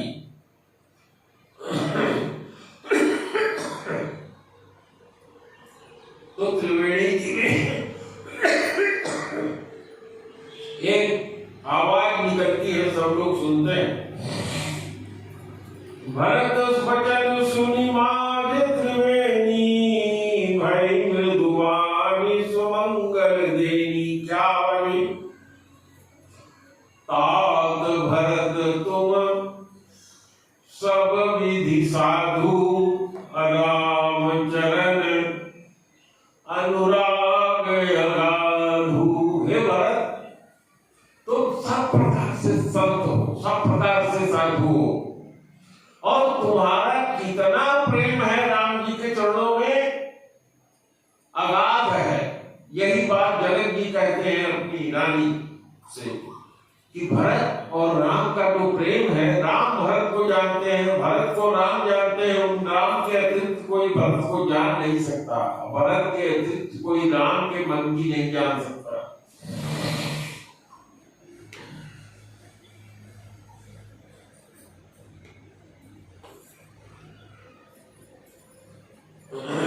और त्रिवेणी कहते हैं कि बेकार तुम मन में दुख लाते हो, बाग गलानी करो मन माही, तुम समरामही को प्रिय नाही। राम जी को तुम्हारे समान कोई प्रिय नहीं। तन कुल के ही हरस सुनी, बेनी वचन अनुकूल। जो मांगा था वो त्रिवेणी जी ने उनको दे दिया। भरत धन्य कही धन्य सुर, हर्षित बरसई फूल। सबसे खतरनाक देवता लोग ही होते हैं।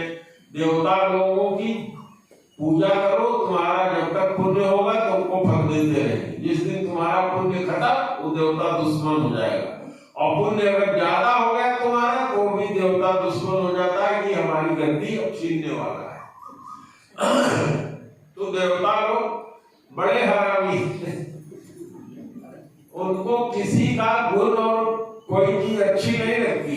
अब देखो यहाँ फूल बरसा रहे, जब रावण बाण मारना शुरू किया भगवान राम को, तो आप लोग सुने हैं, पढ़े हैं कि गुफा में जाके छिप जाते हैं देवतालु, कई सारा आपको भी न देख लो, ऊपर बनाने भी आए हुए देखने के लिए, यह देवताओं का हाल है।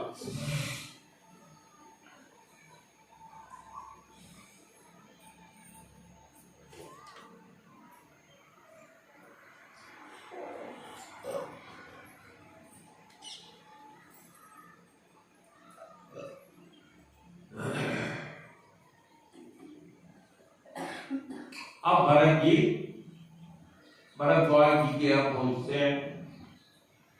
दंड प्रणाम करत मुनि देखे, मूर्ति मंद भाग्य निज लेखे। जैसे भाग्य स्वयं मूर्ति बन करके शरीर धारण करके आ गया हो, भरद्वाज जी ऐसा देख रहे हैं। दंड प्रणाम करत मुनि देखे, मूर्ति मंद भाग्य निज लेखे। धाई उठाई लाई उरलीने, दीन शीस कृतार्थ कीने। ऐसा आशीर्वाद दिया वो कृतार्थ हो गए, मैंने जीवन में उनको करने के लिए कुछ बचा ही नहीं। कृतार्थ होने का मतलब होता है कि अब कुछ कोई पुण्य करने की कोई जरूरत नहीं, जो चाहो वो सब मिल गया, यानी भगवान का लोक वैकुंठ अब मिल गया, ससलिए जाओ, उसको कृतार्थ कर। आसन दीन नारी सिर बैठे, आसन दिया गर्दन लटकाए बैठे, चहत सकुच गृह जनु हरि बैठे। वो इस तरह से सिर नवा करके संकोच और लाज में बैठे हैं कि जैसे मौका मिले तो मैं घर में घुस जाऊं, इनसे आगे चला जाऊं।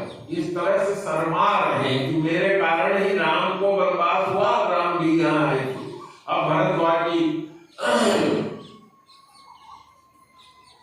मुनि पूछब कछु यह बड़ सोचू, मुनिवर सोच रहे हैं कि इनसे कुछ पूछूं, ये सोच करके उनके मन में बड़ा सोच उत्पन्न हो रहा है भरद्वाज जी को।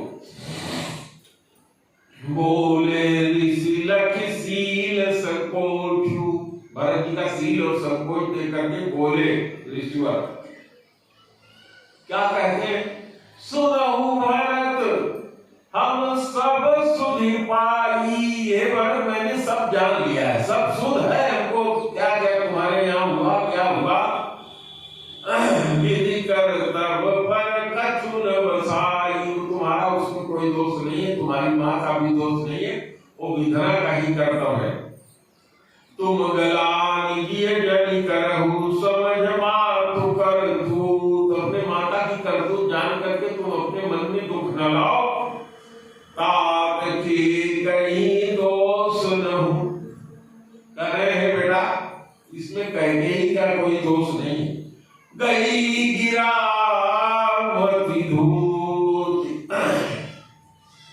ब्रह्मा जी की पत्नी गिरा अर्थात वाणी अर्थात सरस्वती जी ने जीवा पर बैठ करके उसको फेर दिया मती को। अब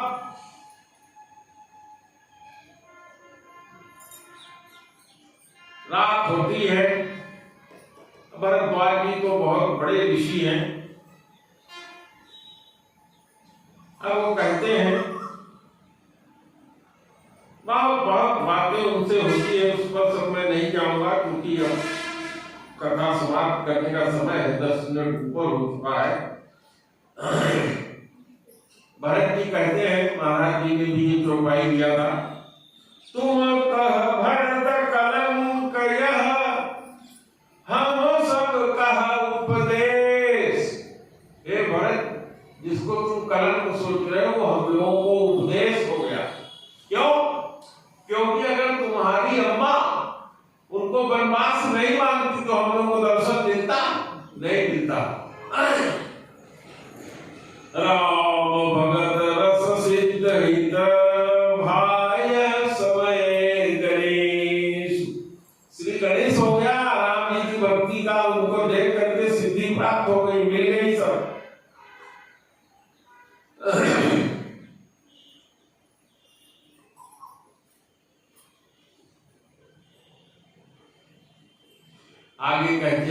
चौपाइयां कई छोड़ करके मैं आगे बढ़ रहा हूं। सुनहु भरत हम झूठन कहीं, भरद्वाज ऋषि कह रहे हैं कि हे भरत सुनो, हम झूठ नहीं बोलते। जाओ दीपक, 2 मिनट लगेगा, रुक जाओ। सुनहु भरत हम झूठन कहीं, उदासीन तापस बन रही। तपस्वी लोग किसी का पक्ष नहीं लेते, उदासीन रहते हैं। जो देता है उसका भी बड़ा, जो नहीं देता है उसका भी बड़ा। अब देखिए सबसे सुंदर चौपाई है। सब साधन कर सुफल सुहावा, अलखन राम सिय दर्शन पावा। भी इतने दिन से जो हमने तपस्या किया है वो सब तुम्हारी माता के द्वारा मांगने से साधन हो गया, सुफल हो गया। राम लखन और सीता जी का साक्षात दर्शन मिला अपने यहाँ बैठ के। तुम सोचते हो ये कलंक है, जो तुम्हारे लिए कलंक है वो हम लोगों के लिए आशीर्वाद है। तेहि फल कर फल दर्श तुम्हारा, और राम सीता लक्ष्मण का दर्शन हुआ था,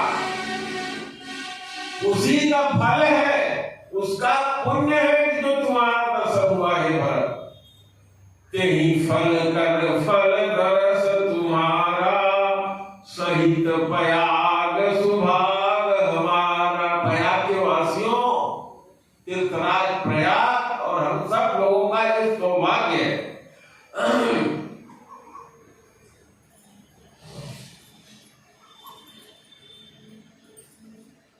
बहुत बातें होती हैं भरत जी की, और अंत में भरत जी से मुनिवर कहते हैं कि आज मेरे आप मेहमान बन जाइए। राम जी को भी मेहमान नहीं बनाया उन्होंने, भरत जी को मेहमान बना रहे, क्योंकि राम जी वनवासी थे। राम जी क्या थे? वन मिल गया था, वनवासी थे। जिसको घर से निकाल दिया गया हो उसको कोई पूछता नहीं, पूछना भी नहीं चाहिए, क्योंकि अगर जो गद्दी पर बैठा है वो जानेगा कि फलाने फलाने भैया को पूजे थे तो दिक्कत करेगा। इसलिए राम जी का जहां वर्णन आया है भरद्वाज जी का, वहां भरद्वाज जी ने राम जी का स्वागत तो किया, सब किया, लेकिन वो स्वागत नहीं किया जो भरत का किया, क्योंकि भरत राजा। अब भरत जी से कहते हैं, कलि प्रबोध मुनिवर कहूं अतिथ प्रेम प्रिय हो। हे भरत हमारे अतिथि हो जाओ, क्योंकि कोई तिथि देके तुम नहीं आए हो, मेरे अतिथि हो जाओ, मेरी सेवा स्वीकार करो। कंदमूल फल फूल हम देहु ले ही कर छो।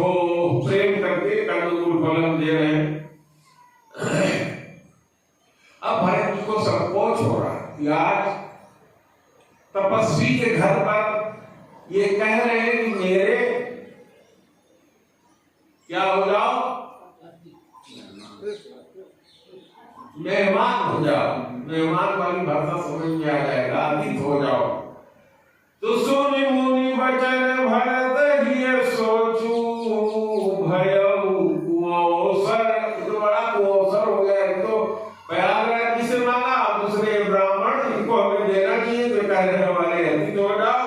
भयउ कुअवसर कठिन सकोजू, जानि गरुई गुरु गिरा मोहरी, चरण बंदी बोले कर जोरी। बहुत गंभीर वाणी मुनिवर करके की सुन करके मेरे अतिथि हो जाओ।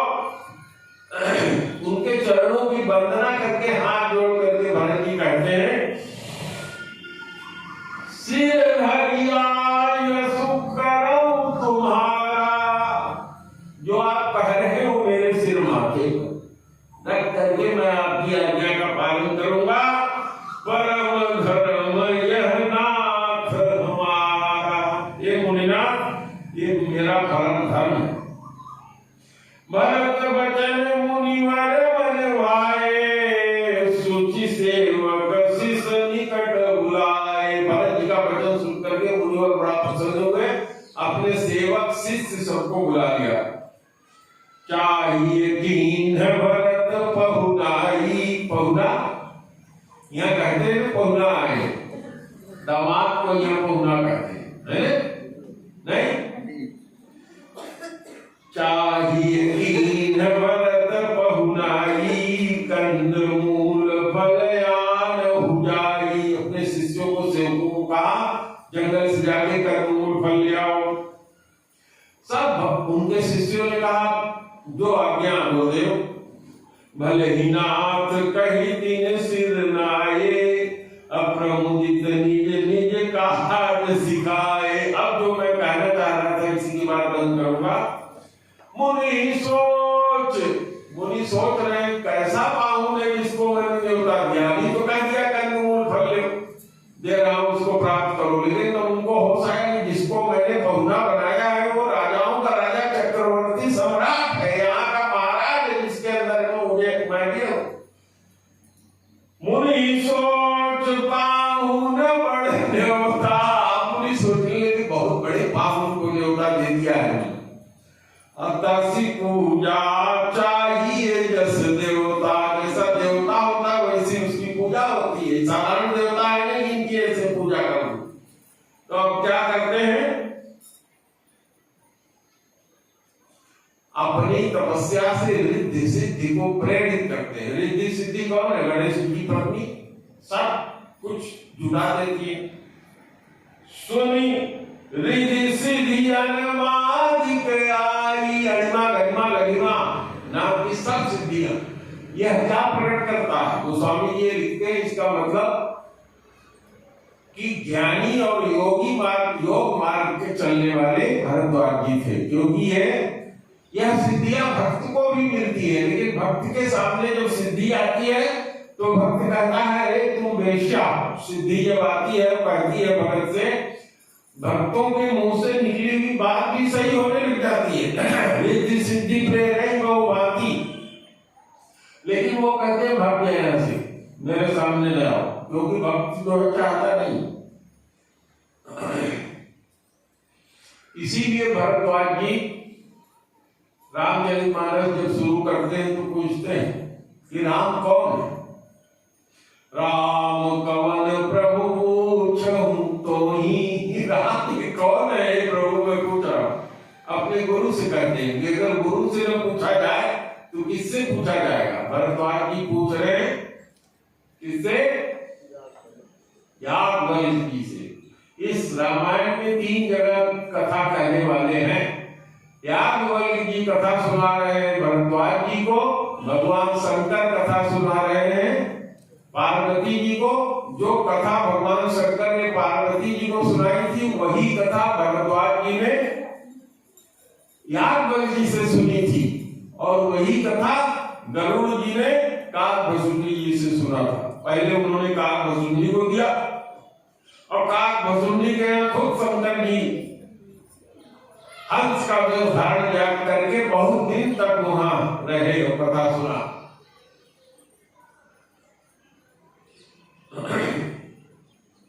सुनी रिद्धि सिद्धि गणमादिक आई, रिद्धि सिद्धि अणमादिक, अणिमा लघिमा महिमा, ये 8 तरह की सिद्धियां होती। माने जोगी जो है इतना छोटा हो जाता है किसी को दिखाई नहीं पड़ेगा, इतना भारी हो जाएगा उनको कोई उठा नहीं सकता। जैसे गुरु जी हमारे थे, बहुत लोगों ने माया को उठा ले और बड़ी माता झट से उनको धूप में बैठा देती थी। लघिमा महिमा अणिमा गरिमा, गरिमा माने भारी हो जाना, जो कुछ चाहे उसका प्रकट हो जाना, जिसको जो देना चाहे वो दे देना। इसीलिए कहते हैं अष्ट सिद्धि नवनिधि के दाता, असबर दीन जानकी माता। आज भी गुरु महाराज जी ने कथा सुनाया, क्या कहा कि अजर अमर गुण निधि सुत हो, अकरहु बहुत रघुनायक छोहु। अजर हो जाओ, अमर हो जाओ, गुण निधि हो जाओ। अजर अमर गुण निधि सुत हो, अकरहु बहुत रघुनायक छोहु।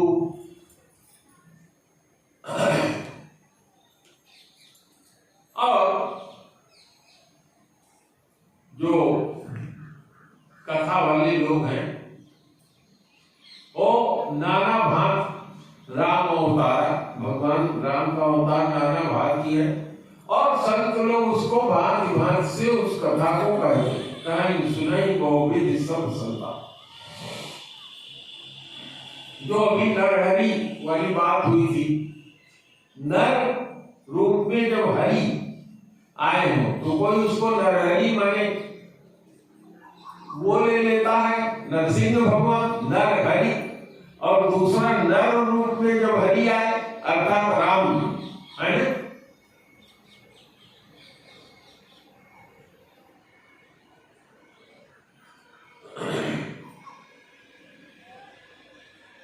अब वो रिद्धियां सिद्धियां जो आई उनको भरद्वाज जी आज्ञा देते हैं, राम विरह व्याकुल भरत सानुज सहित समाज। राम जी के विरह में भरत जी व्याकुल है, अब पूरा समाज जो अयोध्या का है वो भी विरह से व्याकुल है। पहुनाई कर हरहु श्रम, मैं पहुनाई इनकी करना चाहता हूं तो इनका श्रम हरण करूं। अब भरत जी का जो राजमहल था उससे सुंदर महल रिद्धि सिद्धि ने वहां बना दिया, एक से एक सुंदर दासियां सेवक सब खाना पीना लिए तैयार वहां खड़े हैं, लेकिन भरत जी किसी बैठे रहे तो बैठे रह गए जमीन पर। आगे अभी आप लोगों को सुना के कथा आप समाप्त करेंगे। राम विरह व्याकुल भरत सानुज सहित समाज, पहुनाई कर हरहु श्रम, कहा मुदित मुनिराज रिद्धि सिद्धि सिरधर मुनिवानी, बड़ भागनिया पुहि अभिमानी, करहि परस्पर सिद्धि समुदायी, अतुलित अतिथि राम लघुबाई, अस कही रचऊ रुचिर गृह नाना। जितने लोग थे उनके लिए अलग अलग घर वहां बसा दिया, अलग अलग घर, अलग अलग सेवक, जिसके जौन मनो तौन खाना लोगों ने मांग के वहां पाया और खाया प्रयागराज। लेकिन मुनि प्रभाव जब भरत विलोका, सबल गुल दे लोकपति लोका। जब मुनि का प्रभाव रिद्धि सिद्धि देखा तो भरत जी को सारा संसार, सारा ब्रह्मांड सब कुछ छोटा लगा। अब इसका ज्यादा वर्णन न करके वहां मैं आ जा रहा हूं। असल पानी सुचि अमीय अमी से, देखी लोग सकुचात जमी से। अमृत से भी प्यारा फल, असन माने बिछौना, पीने के लिए जल, जो कुछ जो पीना चाहे अमृत के समान। देख के लोग सकुचा रहे। सुर सुर भी सुर तरु सबही के, लखी अभिलाष सुरेश सची के। इसको देख के सुरेश और सची भी, माने इंद्र और सची भी ललचा रहे। ऋतु बसंत वह त्रिविध बयाली, सब कह सुलभ पदार्थ चारी। चारों पदार्थ अर्थ धर्म काम और मोक्ष वहां सुलभ है, जो चाहे ले लो ऋषि के तपस्या से। जैसे हमारे गुरु थे, जिसने धन चाहा उसको धन दे दिया, जिसने धर्म चाहा उसको धर्म दे दिया, जिसने तपस्या चाहा उसको तपस्या दे दिया, और जिसने मुक्ति चाहे उसको मुक्ति दे दिया। आप लोगों में से लोग जानते हैं जो गुरु जी के संपर्क में रहे, कहना छोटी बात हो। तो यही चौपाई कहते मैं खत्म करूंगा। संपत्ति चकई भरत चकवा चकवी की कथा कल मैंने सुनाई थी आप लोगों को। सोने जैसा उनका पंखा होता है, रेख बड़ी होती है, दिन भर दोनों एक दूसरे से चोंच मिलाए एक साथ जोड़े में रहते हैं, और रात को एक पास रहते हुए चूंकि सूरज नहीं है इसलिए वो मुंह दूसरी तरफ कर लेते हैं और बहुत जोर जोर से चिल्लाते हैं। मैं देखने के लिए गया था एक रात, वही नदी के किनारे रुक करके सारी रात जग करके हमने सब लीला देखा, क्योंकि बिना देखे देखे बिन होई प्रतीति, अबिन प्रतीति होई नहीं प्रीति। तो मैंने कहा इसको देख लेना चाहिए। जब बहराइच में पोस्टिंग हुई तो जो दुकानदार है मोटरसाइकिल वाले, इनके साले पाठक जी हैं, उनका जहां घर है वहां वो स्वर्ण रेखा नदी है, वहां ले गए थे। वहां देखा मैंने रात निवास करके। तो सारी संपत्ति जिसमें भरत जी टिके थे, क्या नहीं था वहां, सारी रिद्धि सिद्धि। तो संपत्ति जो है चकई हो गई, चकवा पक्षी की पत्नी, और भरत जी को चकवा कर है। संपत्ति चकई भरत चक अमुनिया या सुखे लोहाड़। मुनि ने जो आज्ञा देकर के इतना सब रच दिया, वो सब खेलवाड़ हो गया, लड़कों बच्चों का खेल हो गया। अब तेही आश्रम भी जरा, जहां वो भरत जी रुके थे वो पिंजरे के समान उसको मान करके तेही उस रात में उस आश्रम में जहां भरत जी टिके हुए थे, जहां स्वर्ग से भी अधिक संपत्ति रिद्धि सिद्धि लागी थी, जिसको देख के इंद्र और उनकी पत्नी भी सिया रहे थे, उसमें वो सारी रात जगते रहे। तेही आश्रम भी जरा राखे भाभिनुसार। उसी में बैठे रहे और सवेरा हो गया, केवल भगवान के चरणों में उनका मन लगा रहा। तो आज की कथा यही मैं रोकता हूं, और आगे फिर आप लोगों को भगवान ने अवसर दिया, 1 महीने का संकल्प जो मैंने लिया है उसमें संभव होगा सुनाऊंगा, या फिर 9 दिन वाले में सुनाऊंगा। हमारे आश्रम के जितने कार्यकर्ता हैं उनको कथा सुनने जितने लोग आते हैं, भक्त लोग, उनको क्योंकि कथा कितनी अच्छी हो, सुनने वाले ही न आए तो बेकार है। कथा सुनाने वाले महाराज जी को, काशी से आए हुए महाराज श्री रमेश जी, संत रमेश जी को, हमारे आश्रम के नए पुजारी पांडे जी, पुराने पुजारी पंडित जी, इनके लड़के रानू की पत्नी, पंडित जी की पत्नी, और बाकी सभी लोग, जिन लोगों ने जो भी योगदान दिया, आप सब लोग धन्यवाद, आशीर्वाद के पात्र हैं, क्योंकि आप लोगों के सहयोग से यह 9 दिन का कार्यक्रम संपन्न हुआ। आप लोग अपना अपना रहल और अपनी अपनी किताब हमसे प्राप्त कर लीजिए। आज उसके बाद आरती होगी, तो आ जाओ, एक दिन खड़े हो जाओ दादा, यहाँ एक एक किताब उठाते जाओ, एक एक रहल उठाते जाओ, जो दिया हो वो आके ले बंद कर।